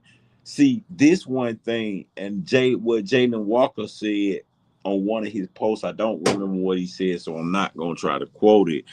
But when I read what he said, you know what it reminded me of, Winston? Oh, when he said he don't come to something, he come to win. He don't come to participate. Yeah, that's what he said. I don't come to participate. I come to win. It made me realize something. The Falcons, y'all done went and drafted all these players from winning schools. These young boys different. They want to win. They not here to play with y'all. They not here to experiment. They come from winning cultures. Jalen Walker don't understand. He don't understand offense keep giving up the game like that because the school he come from, Kirby will be in the offensive coordinator ass. Like, what the fuck are you doing? You know what I'm saying? To a certain degree, if we Hold on. losing, King, yeah. hold on. Look, let's backtrack 10 seconds. You said Jalen Walker came from a school. What school he came from? Georgia. All right. Now, what is Georgia known for doing? Huh? But see, Winston, No, look, no. What no, is Georgia known for doing? What winning. is the team? Okay. All right. What is the team of the decade? College team of the decade is Georgia. No, but see, Winston, this Hold what on, I hold on. was getting to too. No, because I'm getting to a point that you said there and said. You said he came from a school that is known for winning whatever. He know that if this was going on, Kirby Smart would do what? Getting his OC ass. Okay. Now You think whenever you Kirby Smart, man? Y'all think Kirby Smart be over there getting in Mike Bobo ass? If now we were now losing, when he don't say nothing because we winning. But if we were losing like this, we wouldn't even be losing like this because Kirby Smart don't even play that losing shit like exactly. this. Now whenever you ever seen Raheem get riled up over anything? Whenever But you ever see, seen him get riled up even but in a press see, conference? that's part of the problem, Winston. Because look at what I was saying. You got a That's why Jalen. I was Nah, nah, agreeing with you. I was nah. I agreeing know with you. you I was was, doubling but I'm down just on it. saying. Look at this. Look at this. You went and got the young boy. Jalen Walker come from a school that's used to winning. Goddamn Pierce come from a school that's used to winning. Billy Bowman come from a school that's used to winning. And Xavier Watts used to winning. Goddamn, you got a quarterback who been winning since fucking high school. Bro, you got a quarterback that been winning since high school. He been the man since fucking high school. And you gonna tell me you don't know what to do with him scheme wise? Talking about we trying to make him open up his legs more. Well, nigga, get him comfortable and put him under center so he can quit back trotting instead of going forward or side to side. You got him have to back trot, look, and then decide some shit. Because why? Michael Penix, the fans and goddamn the Colts was calling it the Penix pistol, bro. Like even they realize we don't never come out of pistol, bro. And that's what the scheme is. That's why it produce yards, but it don't produce wins, bro. You went and drafted all these young players that want to win. Doorless. Oregon ain't no slacky ass school, shouter. Clemson ain't no slacky ass school. You can't go draft dogs that's used to winning. Yeah, Georgia is the elite of the elites, but you went and drafted players from schools that's used to winning now. They don't understand all this losing, especially when the defense giving you 7 sacks, 2 takeaways, an interception, or this or that, or this or that. The defense getting them off the field. When the defense was getting the Colts off the field on third down, offense sputtered. And that's that bullshit that I'm talking about, man. And you got I'm glad our quarterback threw you under the bus. He ain't got nobody to talk to on the sidelines. His fiance got to call him because y'all won't talk to my boy. Y'all don't fuck with him like he want to fuck with y'all. You got to understand, even though he older, and mentally he's still young, he just came out of college. The age ain't the mental with him. He's fresh in his mind. He's fresh out of college, bro. He's not 24 and 25 grown man like us. Cause he literally just left college, but he left from a college that he took some supposed to be nobodies and went to a championship, bro, without a run game. He went to a championship without a run game. That's what impressed me about him. Regardless of, you know what I'm saying, him taking that loss, but you know what I'm saying, they just put the pressure on him. It is what it is, but that man been winning since high school, man. Then you go get a Jalen Walker, a James Pierce, a Billy Bowman, and Xavier Watt. All them boys come from schools that win. A Doorless from Oregon. That Oregon wins shit. A Root from Clemson. Clemson wins shit. They don't understand that losing shit. You got all these young boys that looking at the offense and they know it's the coordinator because they come from what? Schools that's used to winning. They know they college coach. That's not even just Kirby Smart. I know plenty of college coaches that'll be on their OC ass if we were losing like this and we were not we were losing because we a bad team. We're losing because our offensive coordinator don't know what the fuck he doing. That's what pissing me off, Winston. Yeah, Kirby but would be in my and bobo ass. yeah, but at the same time too, you can't sit there and throw songs when you live in a glass house. Rock can't sit there and say something about Zach when Ron's sitting there messing up too as a head coach. Yeah, I know it. So he can't sit there and say something. Like how many times have you actually heard Ron sit there and just singularly praise Auburn? Defense did. You know what I'm saying? But then when it comes to talking about that offense, you ain't got. You just got to figure out. We just got to be better. This, that, and third. Like, He come don't on, even bro. want to Like talk that. about that That offense for that real. that that that Jones. That's a broken record at this point. I'm tired of hearing it. y'all been sitting there trying to figure it out since the beginning of the season. Yep.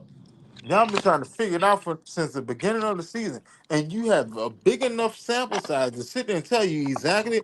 Here's the keys to winning: give B. John 20 carry, hold Michael Penix to 27 pass attempt. You win the game. It's very simple. Zach, you as a numbers person, you should know this off the rip. You should be able to see before I see it. But then you know what's B crazy, John get 20 Winston? carries. B John get 100-yard rushing. We win game. He But get then anything less than that, we lose. but It done then happened all year. you know, Carlo Wiggins, boy, what's going on? What's going on? Just talking about football, talking about our quarterback has no help. But you know what's crazy, Winston, is you know that works. I know you know that works. Because if you go look at the number of your wins and look at your running since you're a numbers guy, I know you know it works, but it's something that you said.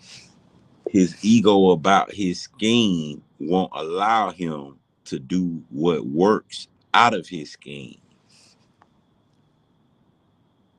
And that's what the Your issue is. scheme works and you won't even do what works out of your scheme. That's the stupid shit. That's what the issue is. If you're not willing to sit there and adapt your scheme to what actually works for your team, yeah, you can go and carry that in a row, bro. You can Because carry that in a I'm row. being honest with you, Winston, I come out and do some crazy shit, nigga. We going over the top on the first motherfucking play, whether it's an interception or not. We gonna let you know we trying your cornerbacks all game long. But then the thing is, you could be so diabolical with it, because I know how Kyle Shanahan think. He'll go over the top the very first play, and you think that's what's coming, but he finna pound you with that fucking run game. I seen him do it with Tevin Coleman and Freeman plenty of time. He'll let Matt Ryan go over the top to Julio one good time or two good times, open up that motherfucking back end, make that defense spread out, and he finna kill you with the run game. I've even seen Arthur Smith do it. That's why I don't understand why Zach Robinson, you did it a few games with play action under center last year, but now it's like you, it's sort of like you said, the pressure's on Penix, but the pressure's on you too. But now that the pressure's on, you don't want to let that kid shine, bro. You don't want to call them plays like you were calling last year in them 3 games, because you don't know, you you won't let him be a quarterback, bro. Like you said, at the end of the game, his instincts kick in. His instincts won't let him just dirt the ball. That man ain't never been dirting the ball like that. That man ain't never had a problem like that, bro. It I've ain't I've the I've, pressure. I've, It's never, the I've never sat there and seen him dirt a ball in college. I seen him throw the ball away in college. that's what they taught him. He threw the ball Yeah, away like plenty of times. he's been taught to dirt the ball. And that itself is that's a fireable offense. Yeah, He's being taught to dirt the ball. he wasn't dirting the ball last year. I've never when he was at Oklahoma. I ain't seen him sit there dirt the ball. When he went to Washington, I ain't seen him dirt the ball. I've never seen him actually dirt a ball until like this season. He didn't dirt the ball last year. Last year he was throwing the ball out of bounds. He's being taught to dirt the ball. Now He that really don't, Carlo. He ain't got no trickery, no nothing. His shit just so plain and simple. Like, it lacks creativity. He not on, like Winston said, he on Man 2004 and 5 while we playing Man 16. That's why we don't understand what he doing.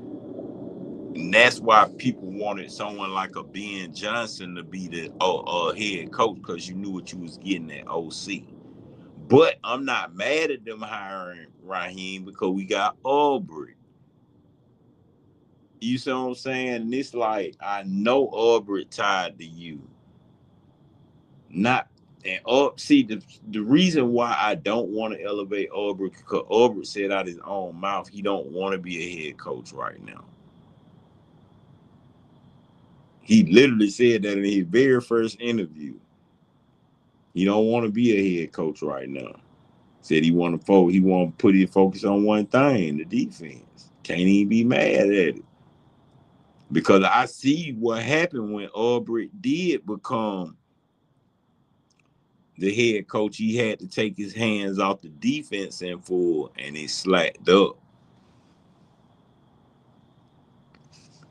So I get it. But really, I just wanted Rod to fire him and go. But I honestly, I feel like the play is Mike McDonald down in Miami. I swear I feel like that's the play. Just like I've been know Aubrey was the play. I think Mike McDonald down near the play for real, Winston. It just, if it is the play, he playing crashing and burning way too early.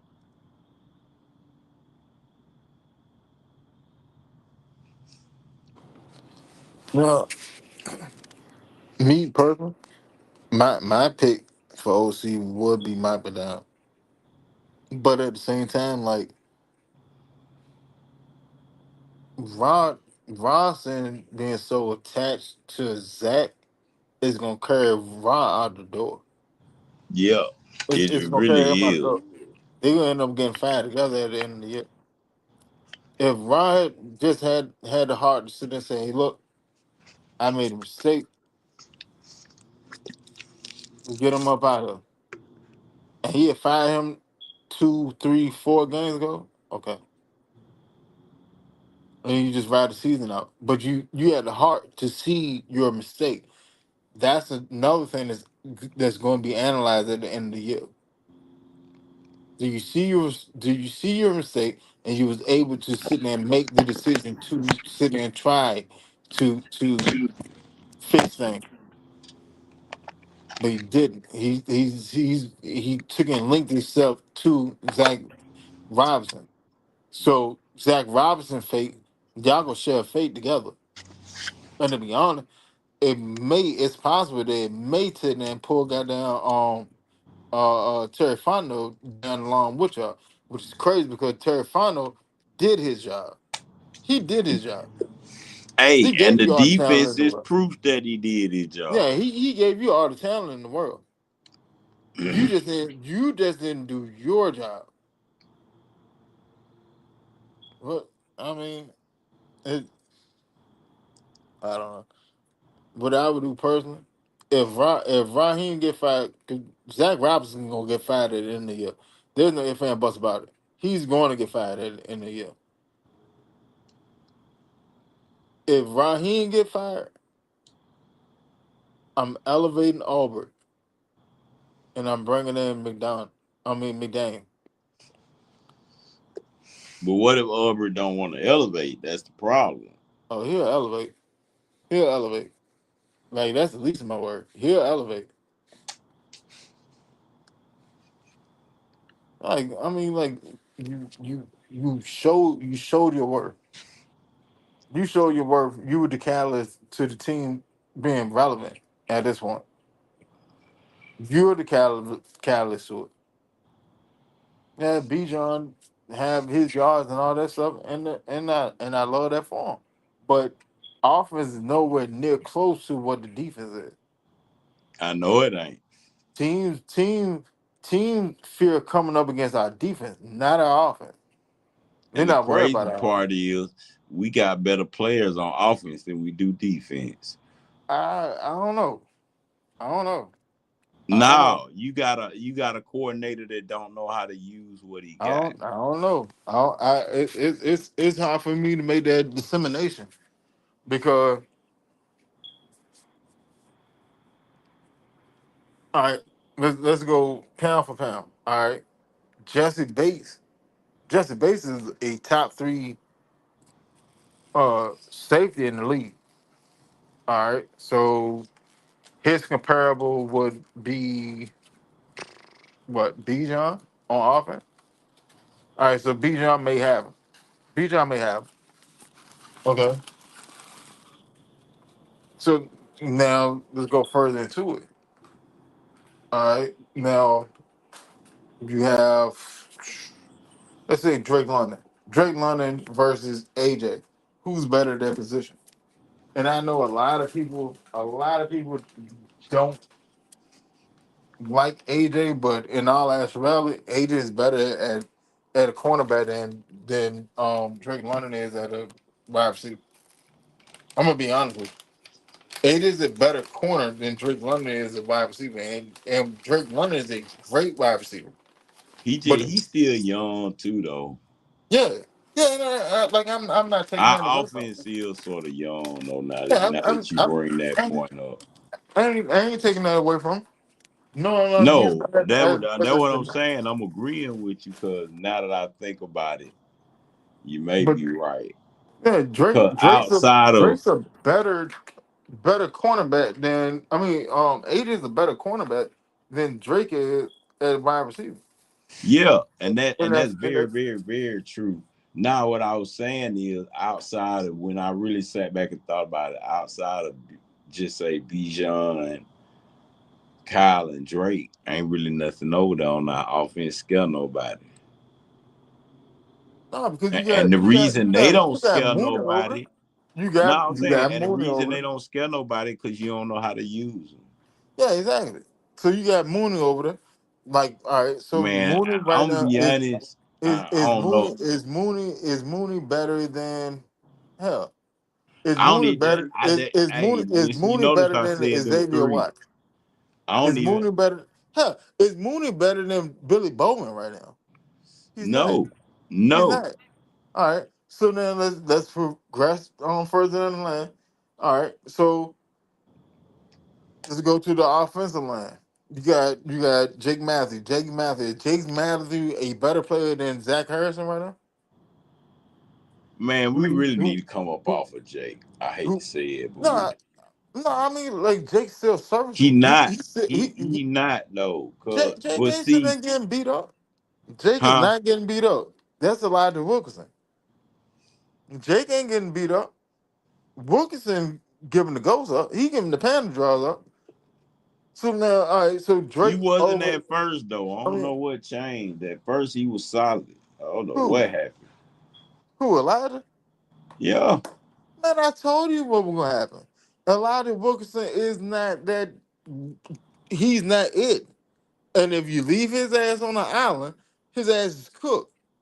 I told y'all this shit before the season started. Everyone, man, he was serviceable. He was serviceable the first couple Nah, that games. wasn't No, what he I was wasn't. saying because I He ain't know who wasn't. the fuck he What we was. did was I'm gonna be honest. we Which took I it. did not know he was on the team. And I'm gonna be dead Man, ass on it. I didn't even know who the fuck he was. I was like, Elijah, he who took the it. fuck is that? We took it and attacked Charlie Warner to his hip, and we ran plays out of that. That's why Elijah Wilkinson was looking good. But now that we got further into the season and teams start figuring that out, you gotta get Warner out there. Yeah, he can come help on some play, but he can't sit there and stay on his hip all the time. So now that Warner being moved around and we trying to open up the playbook, you can't open up the playbook. Like I said in the offseason. You cannot open the playbook up as long as Wilkinson is there. Why? Because he can't do his job. You got a guard masquerading as a blindside protector. He can't do it. He cannot So be on you an island by saying himself. And every time he's on the island by so himself, just like that sack fumble that we just gave up the end on Sunday morning, who they came off of? Elijah Wilkinson on the island by himself. He nah, can't. but He can't what I was go finna for it. say though, so do you think that the problem with Zach Robinson is that our main O line people are down? No, because you still got a majority of your O line. Like, all right, so Bergeron's out. All right, understandable. Bergeron is out now. Bergeron was in for a lot of the season. All right, cool. Now let's go on a little bit further. The only person that was missing was Lance. I mean not Lance. McGarry and Storm Norton. And that's why I said on my show plenty of time. Y'all not going to see this offense that you want to see until Norton comes back. I Norton's said, out for the season. yeah, No, because he done missed his window. He missed his window. See, yeah, nah, they just announced it today. He out for uh, the season. I already knew that Sunday. All right, so when you on IR, if you're on an 8 week IR, right? If you start the season on IR, you by the eighth week they had to activate you, right? All right. Now if they activate you, you only have 3 weeks to actually go play in a game. If you do not play in the game within those 3 weeks, your ass you're stuck on IR for the rest of the season. I already knew that was gonna happen. But when they sat there and listed him as out for Sunday game, that was it. They ain't no getting around that no more.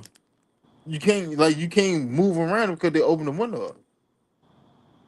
Now if they had sat there and waited, if they had sat there and waited 2 weeks and then opened this window, he would have had 3 weeks to actually play in the game. But they opened his window up early. They opened his window up back during after the bye. So his 3 weeks is up. He haven't gotten in the game. Yeah, they ain't even had to make that announcement. That was a given. You didn't play.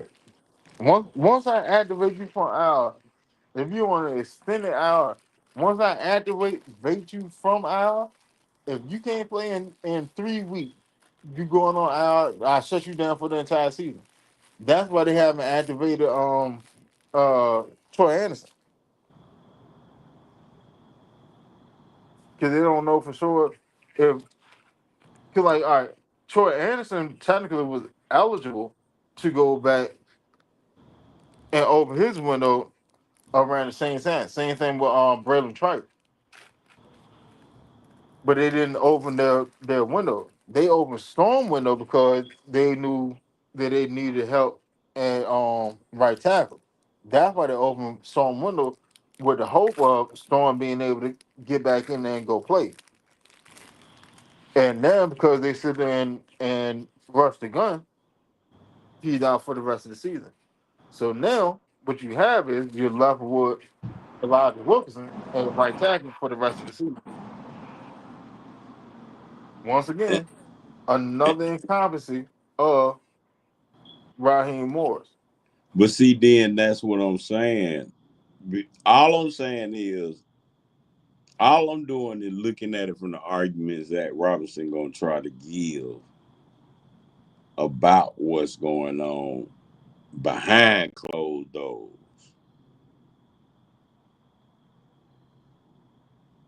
I ain't got my best people. I ain't got this and I ain't got that. I don't got my O line. My speed receiver really still hurt, but we out here lying to these folk saying that he ain't. You know what I'm saying? Shit like that.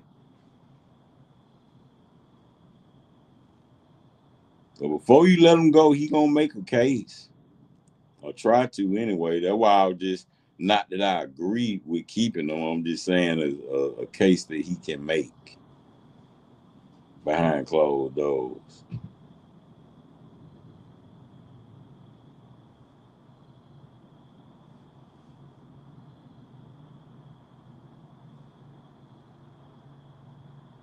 I mean, do you see him being able to make that case behind closed doors and still keep his job? No, no, I'm sorry, like no, like there's too much talent on this team for us to still be sitting on 3 wins. Because the simple fact of it is this: look at the 3 wins you got. From and then that's the crazy part. The 3 wins you got, you really them the team that no one thought you would beat. Exactly. So that's why you can't save yourself. because you You can't beat save yourself because you beat the one that we thought we would have a problem with or the probably whole would lose world to. thought you was gonna lose in game. Exactly. But you lost in swimmingly fucked up fashion to the people that you shouldn't have lost. Yeah, You got blown up. The two worst NFL losses of this season still belong to Raheem Morris and the Atlanta Falcons.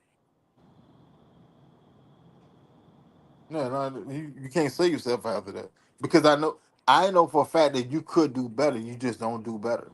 So there's something wrong with your process because the team is capable of doing better because you beat better, quote unquote, better opponent. you beat So comfort. You beat better championship. They did. They beat better championship opponents. exactly, Hell, the whole media said that shit. That's how you fucked yourself up. exactly. You went and beat the wrong motherfucker. In so many words. Yeah, the game that you should have won, you flame out. But then the game that we think should be a problem or issue or a hurdle and should be a statement game, you go win those. How the hell that make sense? And I'm talking about real tougher opponents at that and real more seasoned coaching too. And then you lose by one to the hottest team in the NFL, which is the Patriots. Then you take the second hottest team, which is the Colts, and you take them to overtime. But you should have won in regulation. That's coaching. At that point, it's coaching. Because I know this team currently constructed is good enough to run along with those boys. It's proven. You've proven that. But then you also proven Especially that when you beat the that Bills the way you you sleep did. on players. Yeah, but then you proven that you sleep on lesser teams or teams that you think are lesser than you. You don't get up for your job as a head coach. Yeah, if I get you ass up out there and I can go get a better head coach and a better offensive coordinator, I'm good. I can go win a championship. Why? Because I have you proven that I have the talent here to do it. True. And that's the crazy part.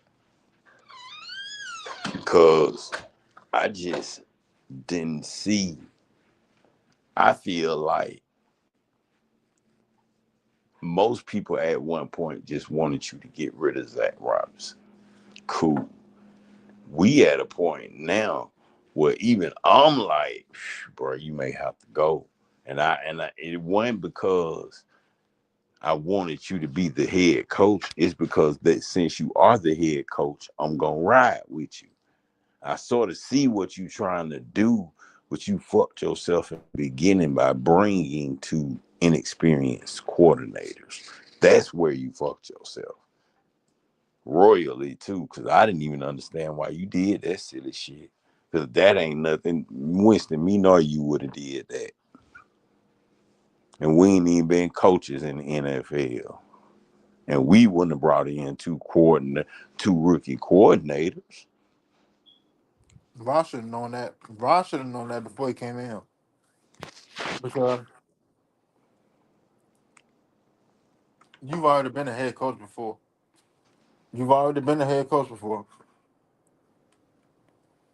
And You if you getting fuck older. this up, you You won't be getting a head. I don't yeah. see you being a I head don't. I coach don't again. see him getting another head coaching job after this. I don't. I don't. Like he's literally gonna fall on his own sword because I don't see how this works out for him, and I don't see how excuse me, another team, another organization will take the risk of him bringing him in, and he should then bring in some asinine coaches along with him and set their team back 2 years. You know what? They not I don't see because it. you see, because I'm gonna be honest, they not because you see how they fire the ball, and I didn't think he was doing a bad job, but obviously I was wrong. They about just got a competent team since they had Bijan. I mean not Bijan, Saquon. That was No, the first that's what time I'm he saying. actually had a competent team. Yeah, that's what And I'm saying. And y'all let him go. So I said these owners ain't playing that shit no more. I guess they were mad at him. I don't know, cause I ain't think he did a bad job this year. no, Dable should definitely have the chance of sitting there coaching that team again next year. That's crazy. That's crazy work. But at the same time, you gotta understand the politics in New York and that organization. Cause Dayball, he won't sit there making no calls and stuff. He literally won't sit there making no calls. He didn't pick his 53. He didn't pick who they drafted. Like he fought with the GMs and stuff for them to go draft neighbors and go draft Dart and go get Scatterboo. And now that you sat there and seen what you have in them as an organization, now y'all want to cut them loose because you see you got talent. Come on, man, that's crazy. That's crazy.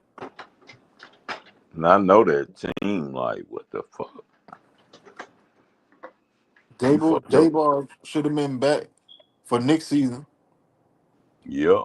He should have had a chance to have everybody back healthy because hell, when Malik Neighbors went down, Darton and Scatterboo wasn't even starting. Mm-mm. They weren't even starting yet. He should have a chance of having all three of them starting, and then let's see what we got.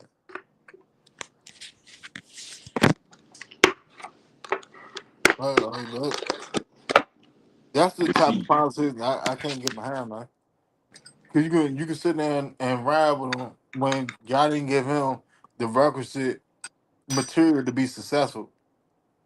But as soon as you see a spark and you see things change and you see that he can make something shake, y'all gonna cut him. They once do he what? built it, y'all Like who said, who do fuck y- who him. y'all really have in mind that y'all want to bring in?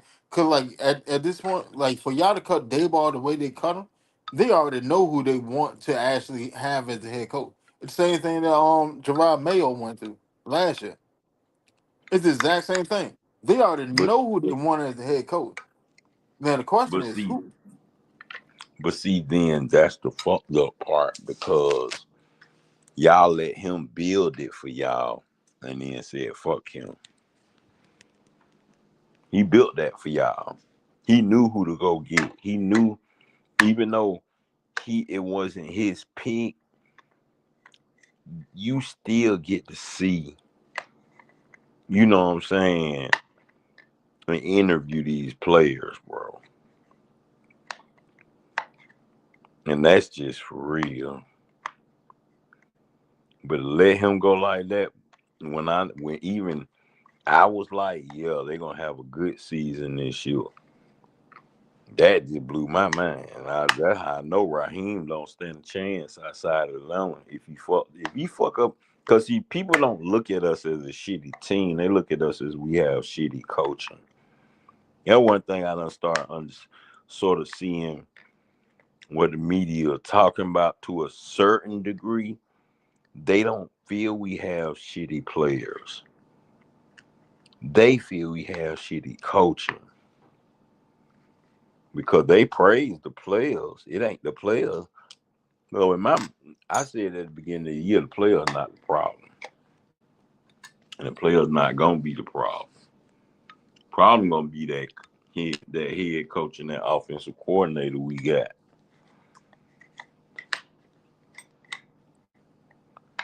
But obviously, Raheem won't let it play out. Well, at this point, you have to because ain't nobody to go. Who you gonna go get?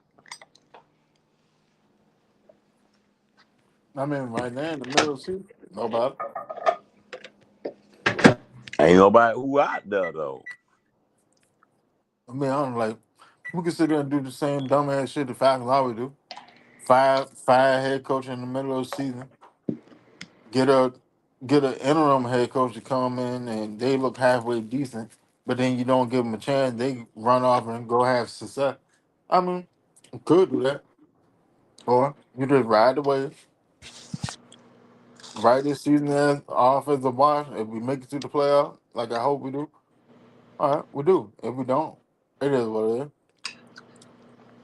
You elevate, elevate Auburn, and you go get Mike McDaniels down. And you get rid of whoever Michael Penix quarterback coach is, DJ Williams or something. Yeah, you get rid Yeah, of him. Doug Williams, son. I hear you, but get rid of him. Yeah, that's Doug Williams' son. Nah, I know it, but I'm just saying. He ain't doing nothing. He's Uh, not progressing. He's mm-mm. not progressing. He like a lot of people sit and think that progression is building a relationship. No, they're cool. They're cool with each other. That ain't got nothing to do with the progression. I don't have to be cool with you to sit there and develop you.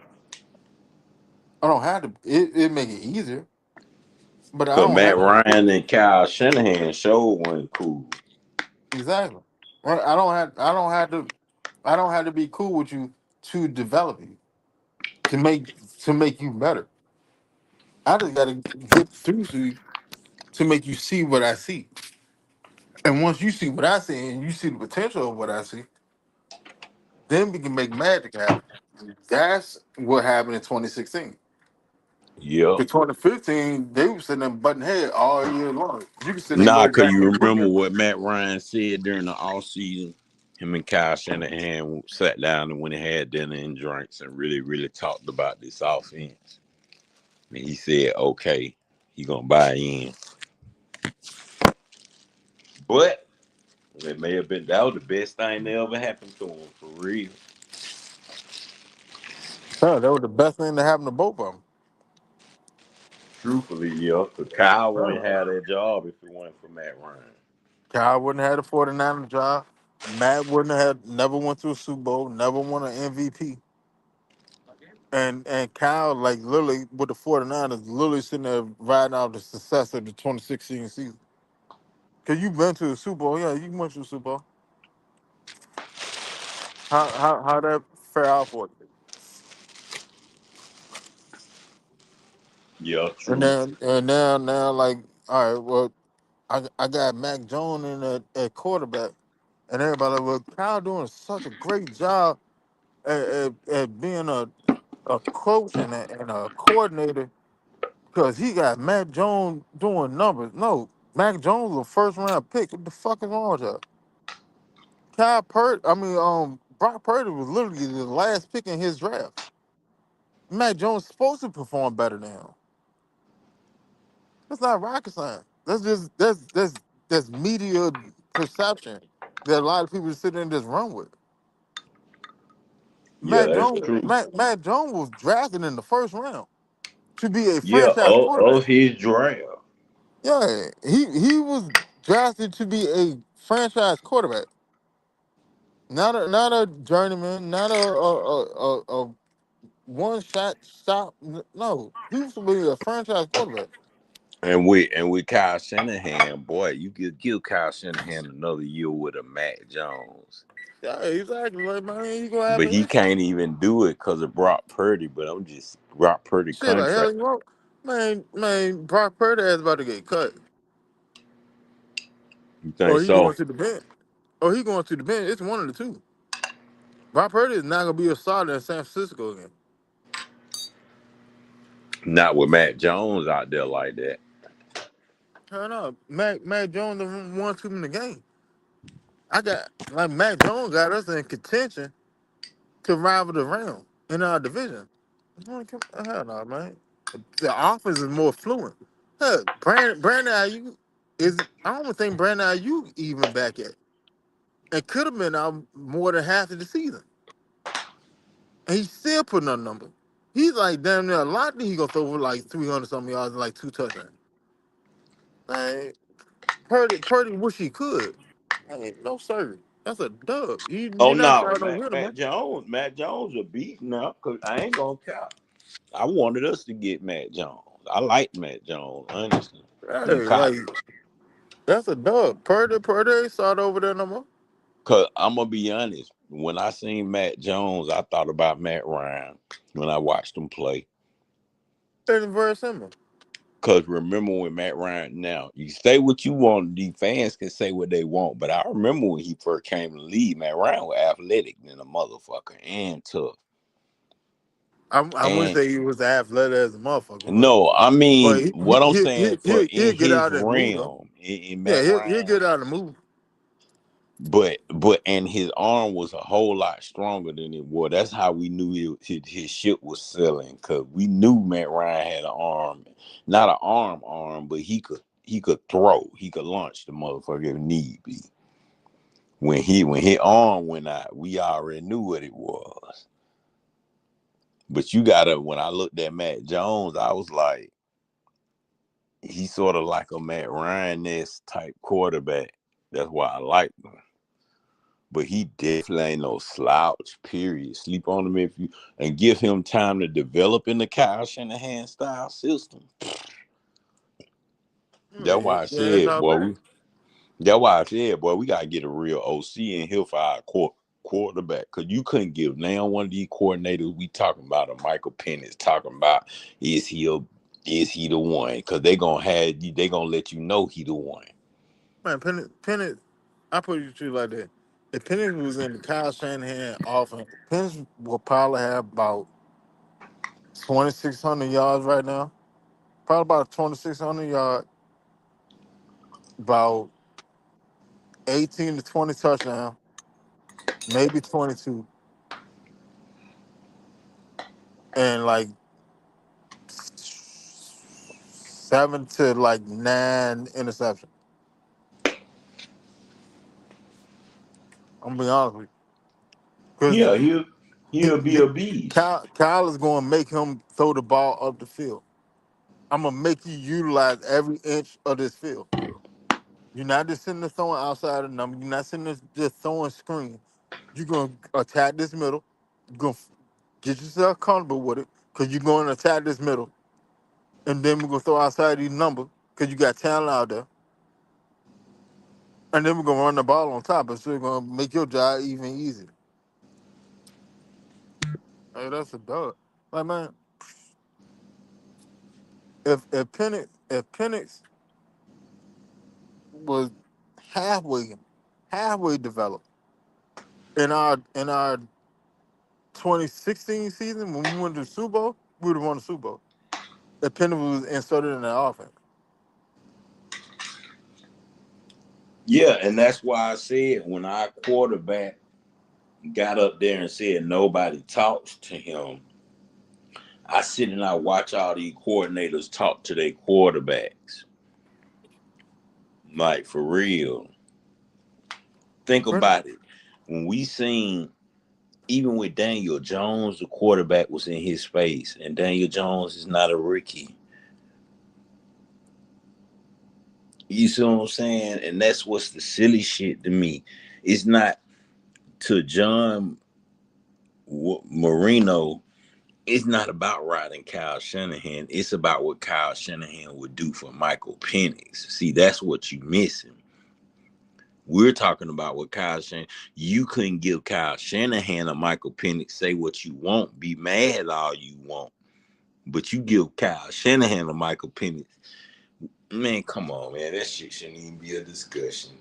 Obviously, you don't watch football. Everybody know that.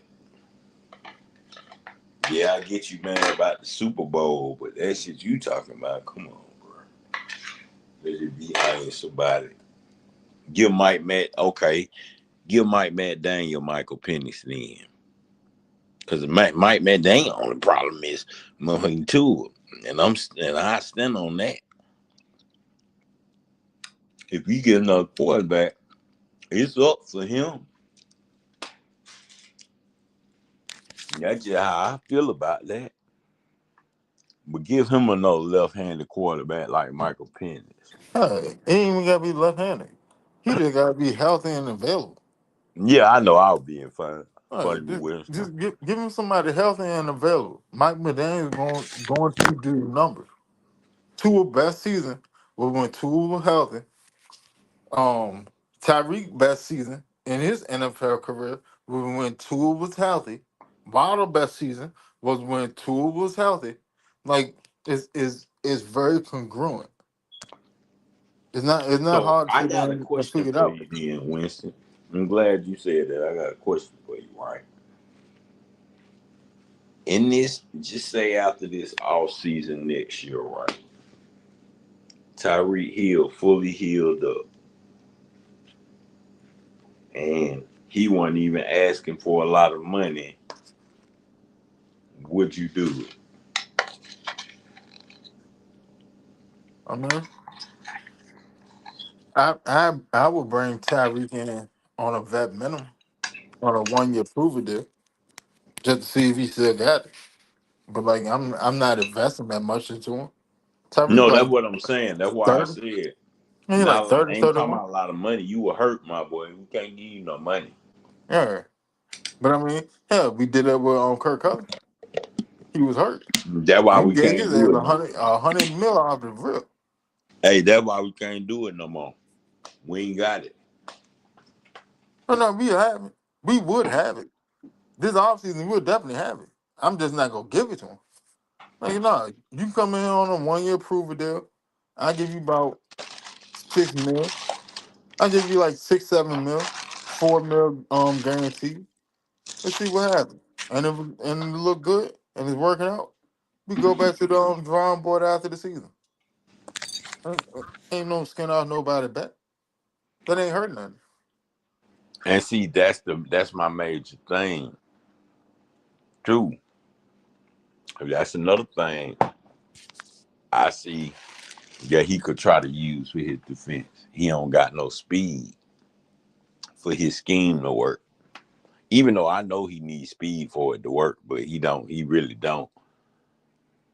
Because the motherfucker with the speed sitting on the motherfucking practice squad. But Yeah, like you know that I guess that's neither that's here nor crazy. there. That's crazy.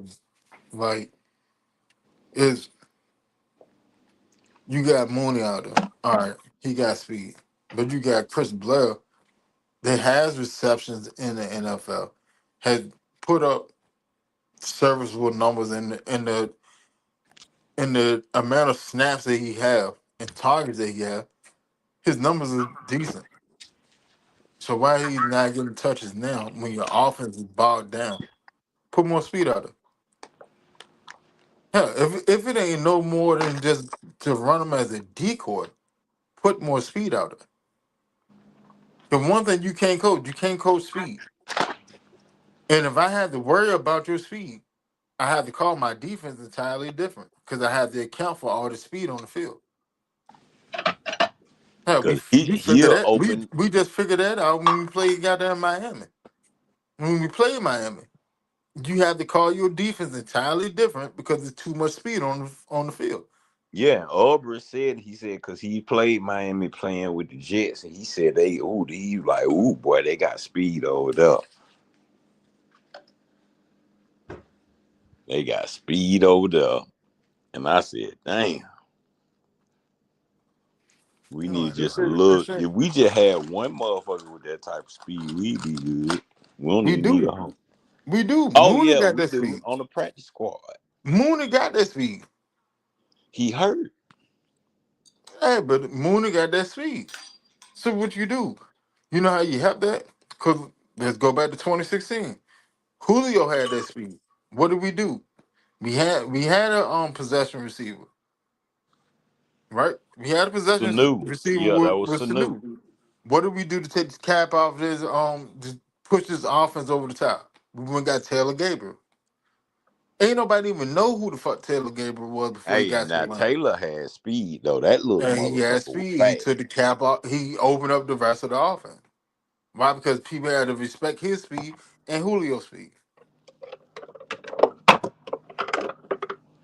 It's very simple. It ain't hard. And you had a young, fresh Austin Hooper. Hooper, that was his rookie season. He just came. Who was that same Austin Hooper that was killing us this other week? Exactly. The same motherfucker. Killing us. The same Killing one. He us. was on the Super Bowl team. Who just started tight end? He caught the first touchdown of the Super Bowl. Yeah. Austin Hooper was a beast for us, honestly. Exactly. You got that in Kyle Pitts. You got that in Kyle Pitts. So the only element that you're actually missing to that, because along that same avenue, you got your Thunder, which is Tyler Algier. Tyler Algier is our Devontae Freeman. Then you got your Thunder. I mean your Lightning, which is Bijan and for Tevin Coleman. The whole aspect of that offense you pretty much have, except but you don't have another field stretcher on the field. So you want to unlock the offense, put more speed on the field. You got speed that in the practice squad. Elevate them. Elevate them. There ain't no point in sitting there keeping them. It can't hurt the season now. It can't hurt the season now. Bring Blair out. Bring Blair up. Let him run the three. Cause he already know how to run the three and shit. Bring him up, elevate him to let him run the three. Pad that speed out on the field that they have to respect. And let's see how the offense go. Because right now, all they got to do is sit there and condense down and shut down Bijan.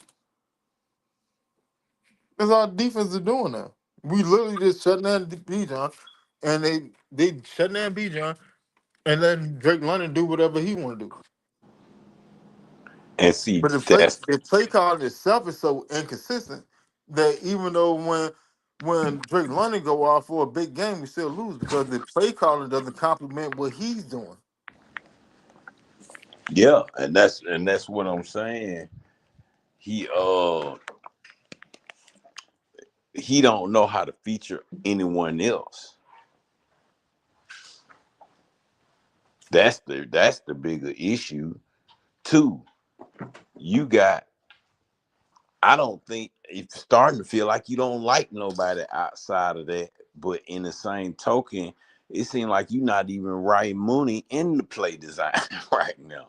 But I don't know if that's Michael Penix not seeing Mooney open or if the play design is not for Mooney. That's my thing.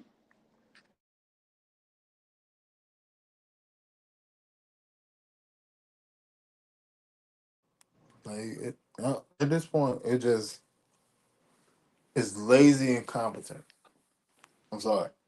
It definitely is. Cause for my quarterback to It's be in his interview talking about don't nobody talk to him on the sidelines, I was like, no, what? when my quarterback got to go to an interview and before he started the interview, he got to wipe a tear from his eye because he know how He fucked up the scenario frustrated. is, how fucked up the scenario is, but he got to be politically correct because he got these microphones in front of him. That's He the issue. can't really say what he He wanna can't say what say. he want to say because he's the quarterback. He can't say what he want to say because it's his first year starting as a quarterback. He can't sit there and say it, so he got to bite his tongue and be politically correct because this bullshit that y'all sitting there putting him through and the rest of the team through. Yeah, that's That's why I the said issue. when that's why I said in his interview when he was like, yeah, my fiance called me, but as far as someone talking to me on the sideline, not for real. Ain't nobody really coaching me through the game. I'm like, what? I knew it though. You know, we were calling me and Larry from the Distant Way. We were calling that about 5 weeks ago. We were like, how come our OC is never talking to our quarterback? But every other game we watch of the team we play, the OC and the quarterback almost besties. You know what I'm saying? And it was like I noticed it, man. But then when Kirk Cousins was out there that one game, you was all in Kirk Cousins face, and Kirk Cousins was cussing you out because your place, your scheme suck. He tired of being in the pistol. That's Kirk Cousins was going rogue. I already know them 2 minute drill with Kirk Cousins calling them plays. That wasn't him calling them. Because I seen you had Michael Penix frustrated last week. He cussing you out on the sideline because you can't get the play call in fast enough. So it's just like, man, when I seen that interview, I was like, man, I'm gonna be honest, man. I wasn't with everybody on fire the head coach, but man, I'm sort of feeling like that right now. Cause For my young quarterback to sit there and be like, don't nobody talk. And you already see that don't nobody talk to him on the sideline. You see it when the camera pan over there. You know what I'm saying? That was just wild to me to see him actually have to admit that and now understand why he's not progressing in your scheme because you ain't over there teaching him your scheme. Man, that just really blew me. That's why I said, man, I wasn't even gonna do a podcast today. But when I seen that interview, I had to, because that really pissed me off for real. I ain't like that. How you supposed to have 6 quarterback coaches, which is what you said at the beginning of the last year. You got 6 verified quarterback coaches. I even went and looked at their resume and they had quarterback coach on there. So how come nobody is coaching a young quarterback? That just don't make sense to me. That's why he making the same mistakes. Like you said, they teaching him to dirt that ball, man. I don't watch that man college film. That man ain't never dirted the ball. He'll throw it out of bounds. He ain't never dirted it for no intentional grounding. Y'all teaching that boy that. From Indiana to Washington, he didn't even dirt the ball in high school. That boy been winning since high school. I went and watched the film. I know he been winning since high school. That boy ain't never dirted the ball. And now all of a sudden he got a dirt in the ball problem. Like, come on, bro. He dirting the That's ball coaching. 3, 4, 5 times a game. Hell no, no. That's coaching, bro. That's When coaching. he wasn't doing that last year, that boy didn't dirt no balls last year. No, he won't dirt the ball last year. I didn't see a single play where he dirted the ball last year. Well, maybe I missed one, but if he did, it couldn't have been no more than 3. He won't dirt the ball last year. That's some new shit that's going on right now. But you're in your second year, so you're being taught fucked up shit. You're being taught to dirt the ball. I'm sorry, like no. You see quarterbacks sit there and dirt the ball like there's a hike and the player offside or encroachment or whatever and or false start. They dirt the ball then. You don't teach no quarterback in the NFL to dirt a ball during a play unless you literally have no other option. Usually you throw the ball out of bounds. You preserve. You know what I'm saying? Like that don't make sense. None of that It makes sense. None of it this. really None don't. of this stuff is making sense. What? Why he don't got no hot routes? What? Because ain't no hot routes in Zach Robinson's scheme. Right? That's That that's another issue. that that my point right there. Because when the pocket closed in, he got to hurry up, get rid of the ball. He should be able to have your running back or a wide receiver by him somewhere on the field close to him or the tight end. It's That's hard to be it. close to him in the pistol run. He not That under center. that my point. The You running back now, you gotta remember now we in the pistol and we in shotgun, so the but running back is always 7 yards behind the ball. but that my point. You got a fucked up. I told myself I was not going to go out, but fuck it. Zach Robinson is a fucked up person. Yeah, he is. You see your quarterback getting dogged the fuck out on the field, and you're not trying to change nothing. Nothing. What he trying to change? Cause you got an ego about your Right, scheme that's your not even ego. working. Right, your ego and Raheem ego fucked up. So when they get fired, it is what it is. I don't think Raheem will get another head coaching job in the NFL for a minute. I don't think he gonna get another one if he screw this up because, He like I said, people don't look at us like we don't got good players, bro. They always talking about our players. They right, looking at us like we don't got good coaching. right. The coaching fucked up. Ray Charles to see this shit. Stevie Wonder to see this shit. The coaching fucked up because Raheem wanted to do it his way. If something not working, why I don't keep on doing that? But then that's the thing. You keep abandoning the run. Every game, because it don't work for 12 plays, you abandon the run. And that's why I said I love Dr. Smith. For one thing, about Dr. Smith, he gonna run that ball down your throat till you stop it. He gonna run it this way. He gonna run it that way. He Right, gonna run a misdirection. He gonna run a counter punch. He gonna run it until you stop it. We not throwing, and I get why, 'cause we had Taylor Heineke and Desmond Ritter, but in the right, same token, if you can't stop this, ain't no sense in me even giving you nothing else. right. He said, Zach Robinson said, "Oh, we talked to a lot of defensive coaches, and they like our scheme. Of course, Of they like course the they do. scheme because a cheat code every week is a cheat code. Where the 49ers, they seen that they seen the Falcons put B. John Robinson out there. No, yeah, all you gotta do is just stop the running back. You beat the Falcons. But see, then that the stupid part is, like I said, we just watched Mike McDaniel for the Miami Dolphins beat us with our own pistol scheme. And Right. that was the crazy part. That blew my mind. I'm like, y'all see Tua in the pistol. This is how you really supposed to run it. Under center with the pistol, a little bit of shotgun, sprinkle in a little bit of eye formation, and call it a day. But that what happened when you don't got a OC and head a OC that got experience. He would know that Zach Robinson don't got this his second year calling the plays. But see, that's what's stupid, Winston, because what you still haven't learned is your scheme works. You just won't take the plays that work and ditch the ones that don't, That like don't. Kyle Pitts in the screen. I'm sick of seeing that. I don't want to see It, Kyle Pitts in the screen no more. it's stupid as fuck because yeah, he fast, but if you got a DB right there, a linebacker right there, and a safety right there, who's gonna win that?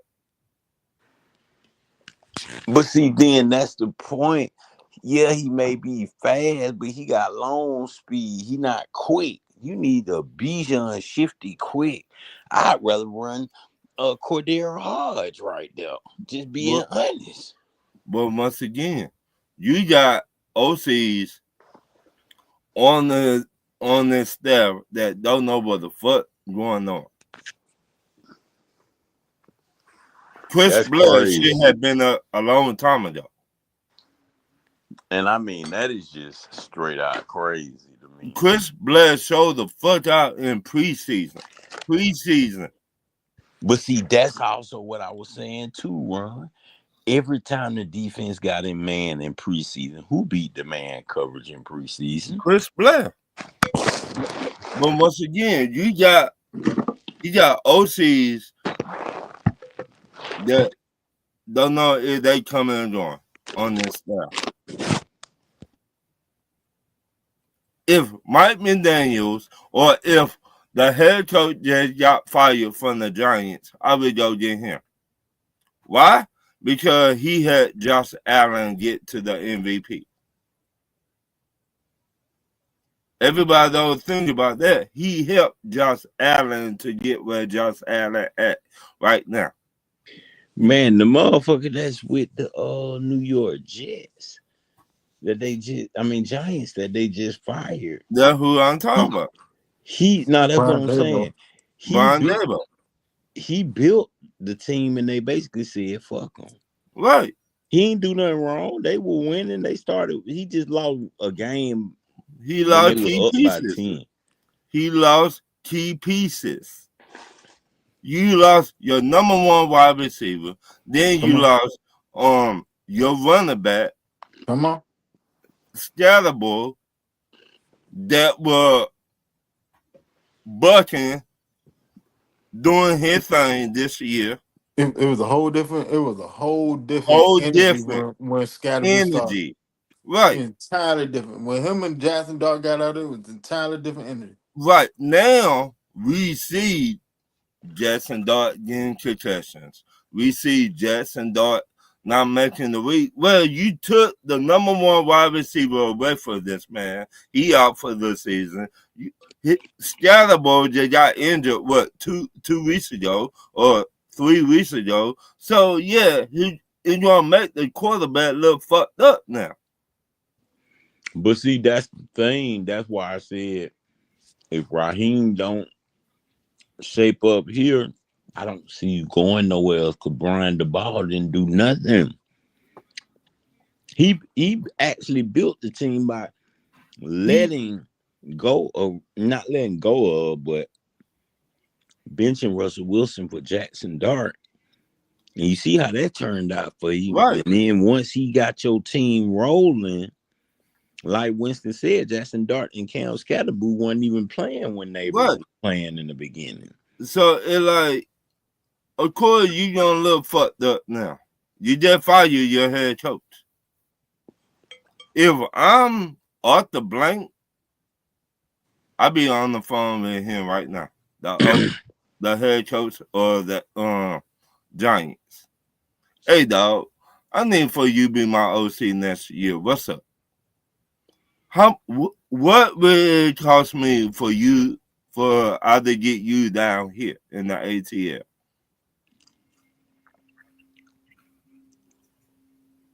Because he good with quarterbacks. Josh Allen, MVP. We need somebody to help our young quarterback right now. Bam. If you to do what you did with Josh Allen, imagine what he could do with Michael.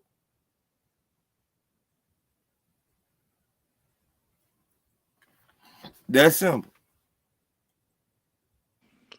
And the crazy part is you can just see the difference in the coaching on the defensive side of the ball and the offensive side of the ball. Right. That coaching on the offensive side of the ball lacking like a motherfucker, boy. Right. I would keep but on my defensive coordinator. Better yet, I would make him the head coach. He said he don't want to be head coach right now. Shit. Money talk bullshit walk. He said that in his first interview. He was like, Hello. Hello. Hey, Winston, you already know. Money talk bullshit walk. Come on now. Like, man, he said that because that was he was coming off of being a head coach. Right. Yeah.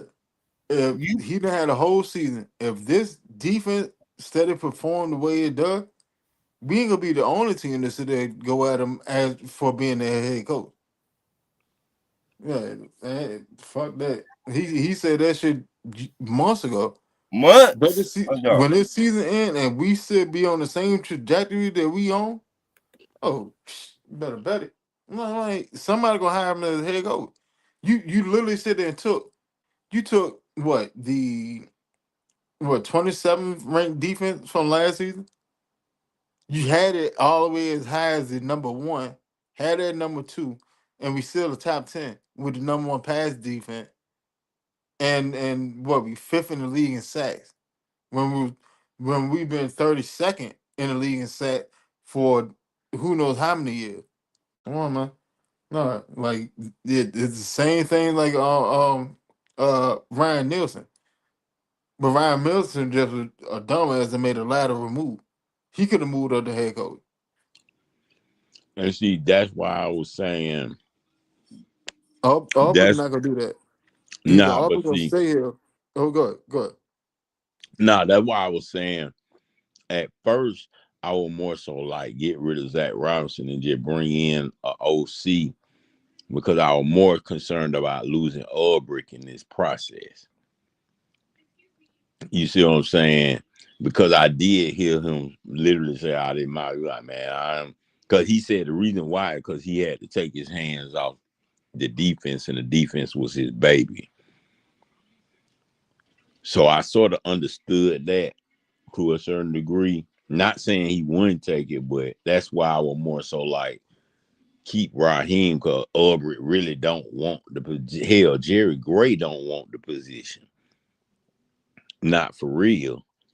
If you keep saying make Jerry Gray the head coach, I don't think Jerry wanted it. I think he could have been had it if he'd have wanted it. I honestly, because that what they do is, regardless of who the coach, they make them keep Jerry around. Fuck all that other shit you talking about. But yeah, that's all I was gonna say about that. I don't think a lot. I wouldn't mind him being head coach, but I don't think he wanted it. Not yet, anyway. But like I said, money talk, bullshit walk. A marathon, boy. Aubrey took us from what you said, Winston, like the 32nd, 31st defense. No, last year I want to say we was like 27. I want to say we had like the 27 overall defense, but we were like 31st, 32nd in in sacks. But we've been 32nd in sacks overall for like the past 7 years. Uh-huh.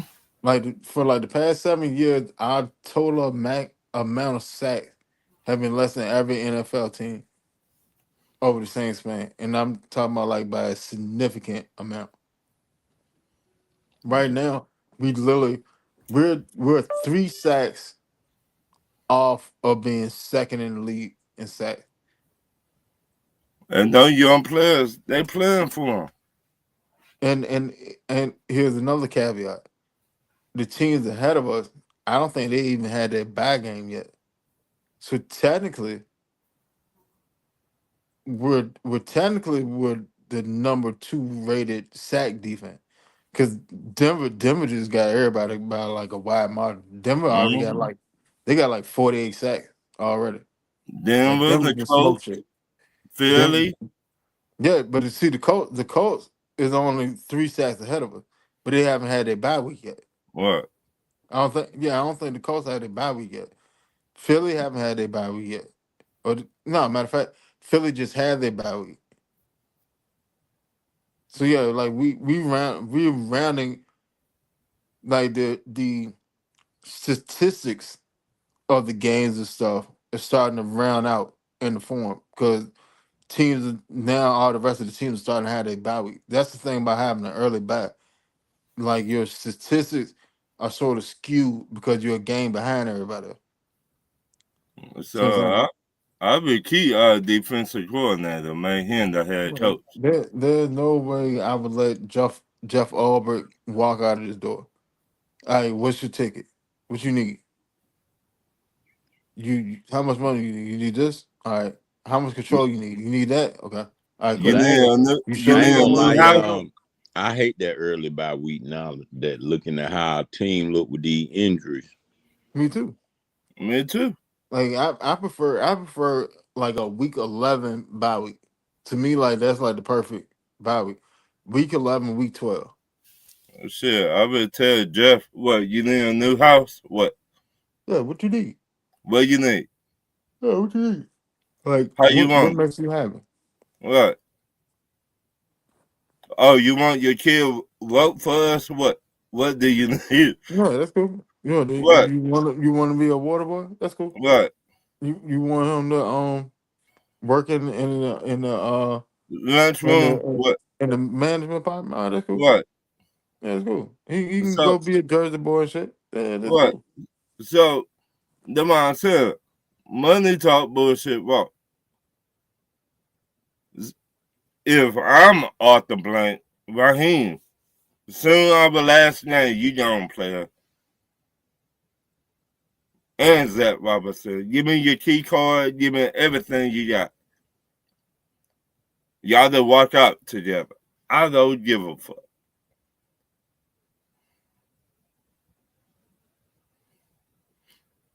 The Raheem, he already said it. He's not gonna get rid of Zach Robinson. So they'll let me know he's going down with the chip. Shit.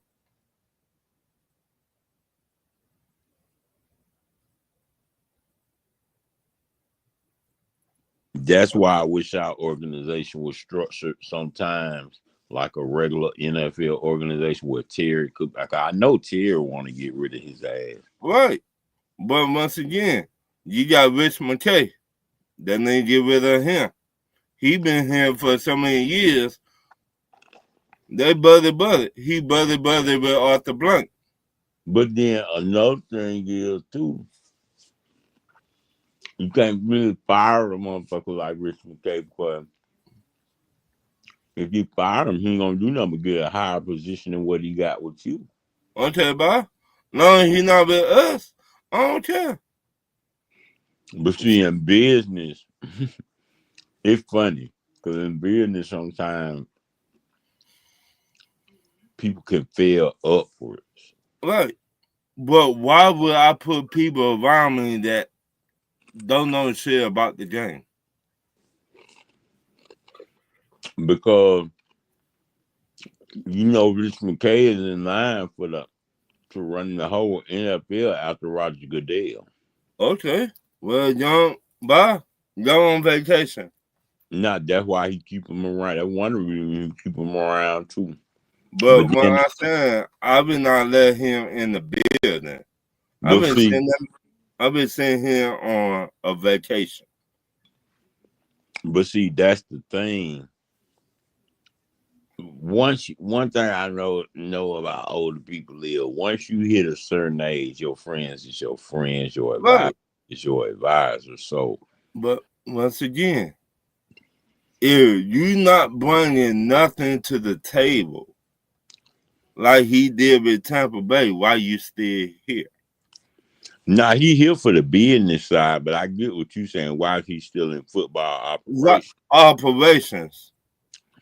Well, see, honestly, we always had speculation, but if he just shut the fuck up, we wouldn't have known nothing about. I wish he wouldn't Right, even did that interview because right, that makes me even more upset. Honestly. right. That let me know you don't know shit. What you talking about? And you got here, you in the predicament because you friends with Arthur Blank. So basically, you telling me it's a buddy system. But then at the same token, like you said, I'm really not around for football operations. I'm only around when we make the big decisions. But You know what I'm saying? So, but that even more so. You don't even need to be around that. but see, that's what I'm saying. That's what I was going to say. That's even more fucked up because that lets me know that on these stupid ass big decisions we had, like with Kirk Cousins and all that, you Right, were the final say so. right. That So means that Raw. That's why I keep telling people I don't think Raw and Terry are attached to the hip like people think they is. I think they're both still reporting to Rich McKay behind the scenes, like it was like Arthur Blank and right. Terry Fontenot. I But he did give Terry a little bit more power when it comes to drafting and stuff he, like that. you know who gave Terry that power? Arthur Blank gave Terry that power. Arthur Blank, he said it. Look, we Terry wasn't no GM with New Orleans. He wasn't no GM yet. Mm-mm. Because He was New a scout. Orleans, huh? He was a scout. Right. And he wrote himself up in New Orleans. So now he came here and Arthur Blank was like, you know what, I finna sit back and watch him. I'm not gonna make him the GM yet. I'm gonna teach him a little bit before I put him in that spotlight, in that seat. Well, he got the seat now, but you still cutting him up under his feet. Do y'all not let the man talk or be a real GM?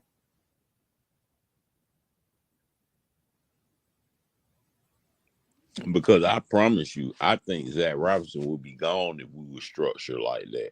I, I've been saying it. I like Terry, but also if he get fired, oh well. The dude I wanted is Lewis Riddick.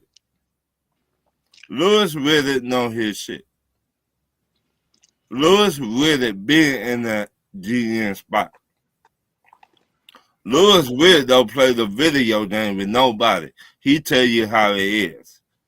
We see that on NFL Network and NFL Live every day.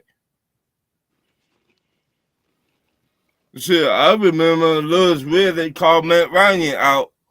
The Matt Ryan threw 4 picks one game. Yeah.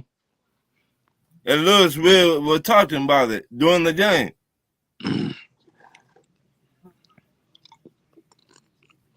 But in the same token, Lewis Riddick ain't gonna want to be GM here. He not gonna want to answer. See, that's why I think it's hard to get to certain coaches and GMs we be wanting. Because it's not even about answering to Rich McKay. It's about, do you really like Rich McKay? Right. You know, behind the scenes. Because you still got to be a likable person. Right. But me, I would tell Arthur Blank just like this. Look, if you want me to come vote for you, the Atlanta Falcons, Rich McKay cannot be here. Point blank. That would be a better fit year. That's why Right. he ain't here. Right. And that would never work. See? Like us as fans, we can sit there and say that. But Rich McKay had made Arthur Blank how many millions of dollars? Many. Rich McKay is the head of the competition committee. Right. Rich McKay is literally in line to be the next commissioner. That's what I'm Like saying. That's what he just said. I've been saying it for the longest. There's no getting around Rich McKay. You Right. cannot do it. He's embedded. Like, so either you can get in line with it or you can get the fuck you on. step It's one up. of the two. It's Right. one of the two.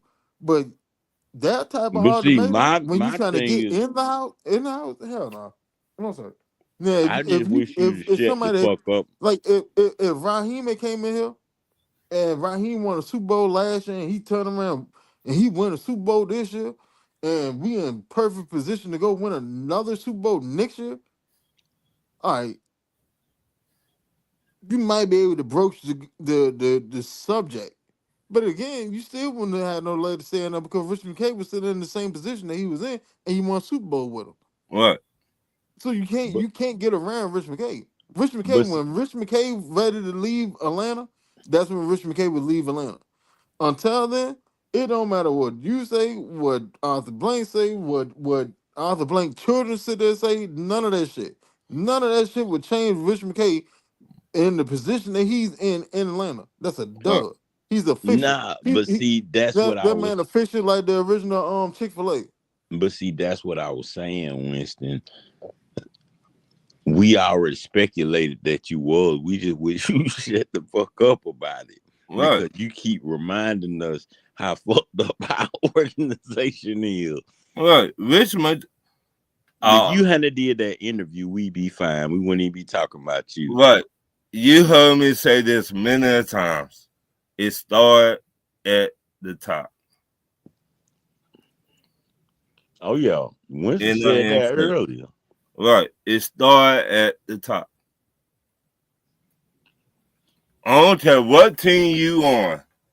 You to be in Kansas City, play for the Chiefs. I guarantee it started at the top.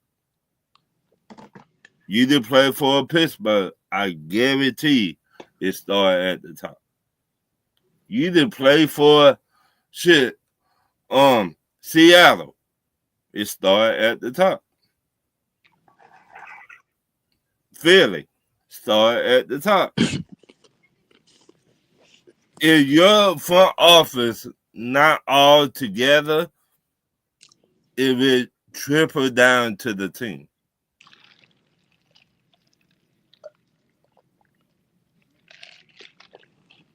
And that's the truth.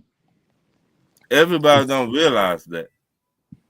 And Winston taught me that a long time ago. If your front office not legit, not keep it 100, it's going to trickle down to the team.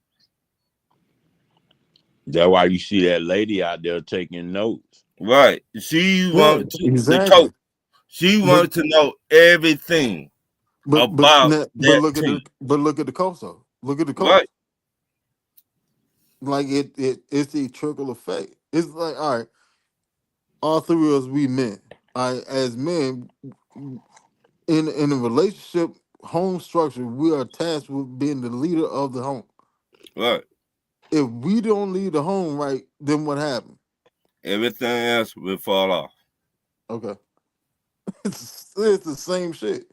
Right. It like money doesn't the the valuation of money doesn't change that scenario. Like, all right, if we $100,000 heirs or whatever, all right, compared to a billionaire, that doesn't change. The dynamic doesn't change. You just got more money. You just Then got more everybody money, else. so you have more room to mess up with. That's it. That's all. That's the only thing to change. More money only give you either it give you more room to mess up or you have bigger mistakes. Right. It's one of the two.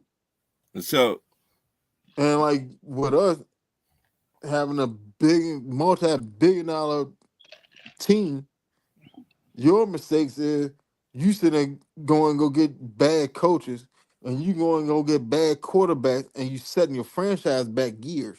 right. Do, and me and Winston talked about this. Do Arthur Blank really know football? Do he do he really know the game of football? Mm-mm. That's why he said that's why he said Richmond K with them. Bingo. If you don't know the game of football and you got the other man over here beside you that been fucking up for years, in my opinion, and he he know he fucking up, but he don't want to tell you he fucking up. Make that make sense? I'll be right back. But it'll never look like you fucking up because your GM report to you and your head coach report to you instead of your head coach reporting to the GM. So it'll never. That's why I said I wish you shut the fuck up because if you did, wouldn't nobody even know. I hate some of the times.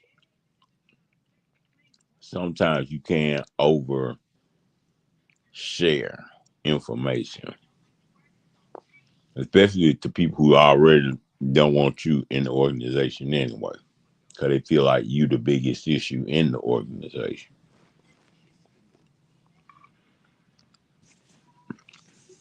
But maybe one day they'll learn.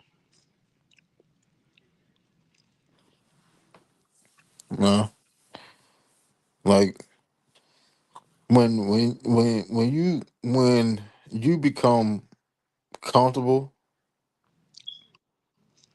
like all right, Arthur Blank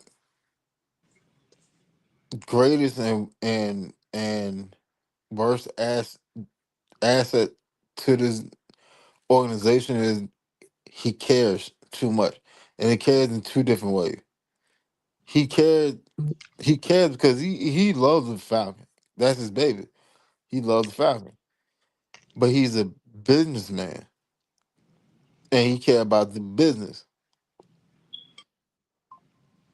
And if I've created something that I bought for a couple of $1 million, and I've turned it into billions of dollars, and it's billions of dollars into my pocket, like where do I draw the line at getting out of my own way and allowing the football to be the football instead of being in the mix and managing the business? And that's what us as fans are going through because he loves the football, but he loves the money more. Because if he didn't love the money more, he really wanted the Falcons to actually be successful. It'd have been so many more times that he would have sat there and got up off a head coach or got an offensive coordinator. And he can, even though it's Raheem's staff, if Arthur Blank called down to Raheem, hey, look, either you fire Zach Robinson, or I'm gonna fire you and Zach Robinson. That's a done deal. There is no back talk on that. Well, I think we gonna turn. No, shut up. Either you fire Zach or I'm firing him, and then I'm gonna come fire your ass. But everybody in the Falcon organization want to be buddy buddy, and that's where the issue is. You can't be buddy buddy buddy buddy in a competitive sport. And We're see, that's family, what I. family argue. Family argue together, they fight, but they win together. You pull together as family to win. But if we're just a bunch of yes men and nobody actually know what the other one is sitting there thinking or feeling or whatever, you just you're floating down the river. And You're that's floating what I down the river, mean. and if you're floating down the river, you can't climb to the mountaintop because you But can't see, get your ass out the clear water. but You see, don't that's want to what I go up the height. mean. That's what the That's what issue I is. mean about with the players. You went and drafted a bunch of players that's used to winning from Michael Penix on down. Even Drake London is used to winning.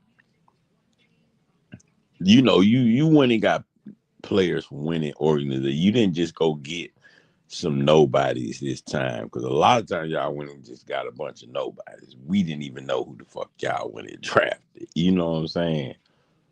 But now the fact that you finally drafted winners, they ain't come there for participation trophies. Like you saying, they don't want to just be on the field. They want to play. They want to get deep into the playoffs. They want to prove something.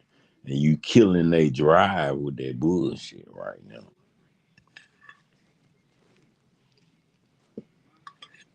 You damn sure killing mine.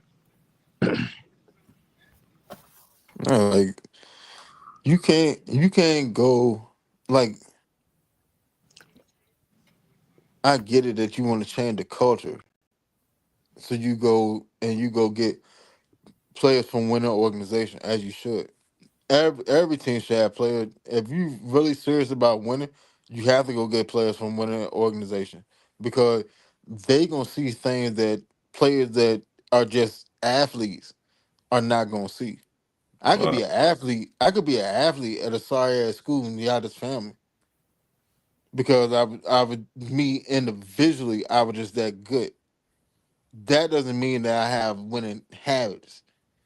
You have to go get winners if you want to be a winner. Birds of a feather fly together. Point blank period. There's no other way you cut it. Like if I want to go be a millionaire, Y'all hang out. I'm going to go find motherfuckers that made more money than me and find out what they done figured out. How this work for you? What steps did you take? All right, you did this and that in this type of scenario. All right, bet. Because what I'm going through is such and such and such. All right, so you would do this and this. All right, and then I figured that out. I adapted to what I'm going through, and I level up. Now I'm on the same level with y'all. All right, now y'all comfortable here, or y'all comfortable here? All right. Well, I'm not comfortable here. I'm gonna go be a millionaire. So Right. now I need to find motherfuckers that got more money that's closer to a millionaire. All right, how the fuck did y'all get here? All right, y'all do was One doing gift. this, that, and the third, da da da da. Okay, all right, bet. Because where I'm trying to go, and it's cool. People have to come to the reality that it's okay for you to level up and go get where you want to go, and everybody don't go with you. Mm-hmm. Everybody can't go with you. Everybody not on that same And level with you. They yeah, don't I think can't, like you. I can't build with somebody that don't have the same mentality that I have, that don't have the same grind that I have, same hustle I have, the same. I'm going to go get this by any means necessary. I can't do that, and that's what's going on with the Falcons. The Falcons don't have people that have that mentality. I'm going to go get this. I will not settle until I'm at the top. We have players and coaches and an owner that, hey, you know what I'm saying, made a couple splashes. It looked good for a moment. It's nice for the sun to be back on us. You know what I'm saying? All right, cool. What? All right, that's cool. Okay, I'm all right here. Sipping mojitos and shit. Like Mm-hmm. no, no. That like you can't go win a you can't go win a championship like that. The Lions took and turned around their organization, no bullshit, in a fucking year. Why? Because they went got a head coach that was hard nosed and he was all about winning and he loved the people that he worked with, as in his front office and his players. They bought into him. His energy took and trickled down to the player and up through the front office to ownership.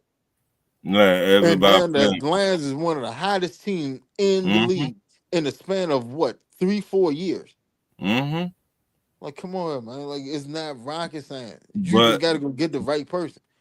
All but you that's need is the one. problem. All you need is one. All you need is one motherfucker to set a chain reaction up. But that the problem, Winston. I don't think Arthur Blank want to hire those type of head coach that go against the grain. I don't think he want to hire those type of head coaches because if he did, he would hire the dude that with New England right now. Vrabel. The, Yeah, yeah, Mike Vrabel. Vrabel. Yeah, he He was interviewed with there too. Tennessee and they fucked him over. And Yeah, Mike Vrabel was like, okay, y'all want to fuck me over? It's cool. I finna go to the Patriots. it was already lined up. I said that shit before goddamn Gerard Right, first season. I said Gerard had this season alone because if he don't figure it out, they're going to go get goddamn Mike Vrabel. That's a right, lock. If he don't sit there and go to the playoff this year, they're gonna fire his ass and go get Vrabel. right. Look what he doing with the Patriots now. They Why? winning now. Why? Because he's a leader of men. Men. He's a leader And of men. Dan Campbell, a leader of men. Sean so McVay, a leader of men. Your so top tier team, they are their head coaches are a leader of men. right. You So can see it. You can see the energy. so who is a leader of men that y'all think really get their off season as a head coach? Besides our defensive coordinator. I wouldn't want another one. I'm I I want Albert. I ain't gonna lie to you. Yeah, me I'm on too. Albert. I can't even think of nobody I want but Aubrey for real. I'm Uh, on Albert. I know that Albert got the defense together. He got the respect and command of the locker room right now. All we need is goddamn a fix on the offense. We got the what? talent. We just need a fix on the offense. Auburn, don't sit there and don't make. It's not rocket science. It's So not like the we like every time we come into a scenario like this, we always do the dumb shit and let all the talent go out the mm-hmm, door. We did it on the Super Bowl season. How many head mm-hmm. coaches did we let go of that year? Six of them. The Six of them. shit. And they We let all six head head coaches coaches go. now. They All all of head them. coaches now. They all Like they head coaches right now. The and Green Bay head coach. every last one of them had their team in a better position than what we have. Even Mike Right. McDaniel. Mike McDaniel have Miami in a better position than what we got on the Falcons. The And I hate Rams to sit there and head say it, coach. Hey, and we got beat by all of them. and we Right. got beat by all of them. So once again, Arthur Blank, Terry Fauner, I pray to God y'all make our defensive coordinator the head coach and go get a OC and a coach that will help our young quarterback.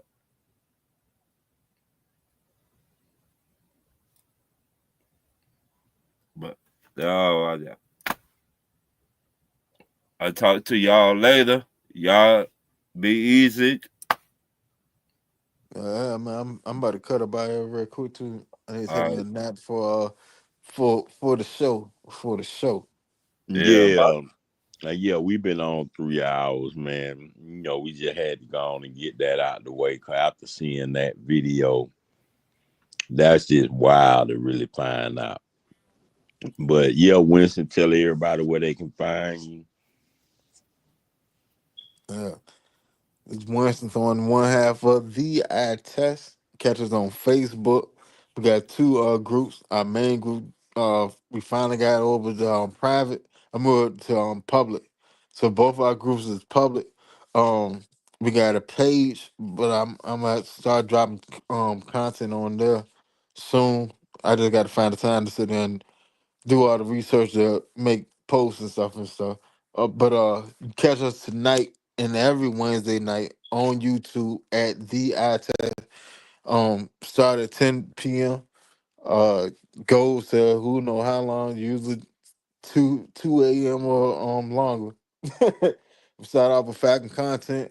Ain't no telling what the conversation will go, but you can enjoy the ride along the way. Shout out to King Richard, man. Love the content every time, brother, man. Proud of you, man. Thank you for Appreciate it, having me on the show appreciate it. tonight. And with that, man, we gonna leave y'all with these last 3 hours of information, man. Y'all go on and hit that like button, subscribe and share. And yeah, Michael Penix don't got no help, y'all. It is what it is. And on that note, we out. Peace.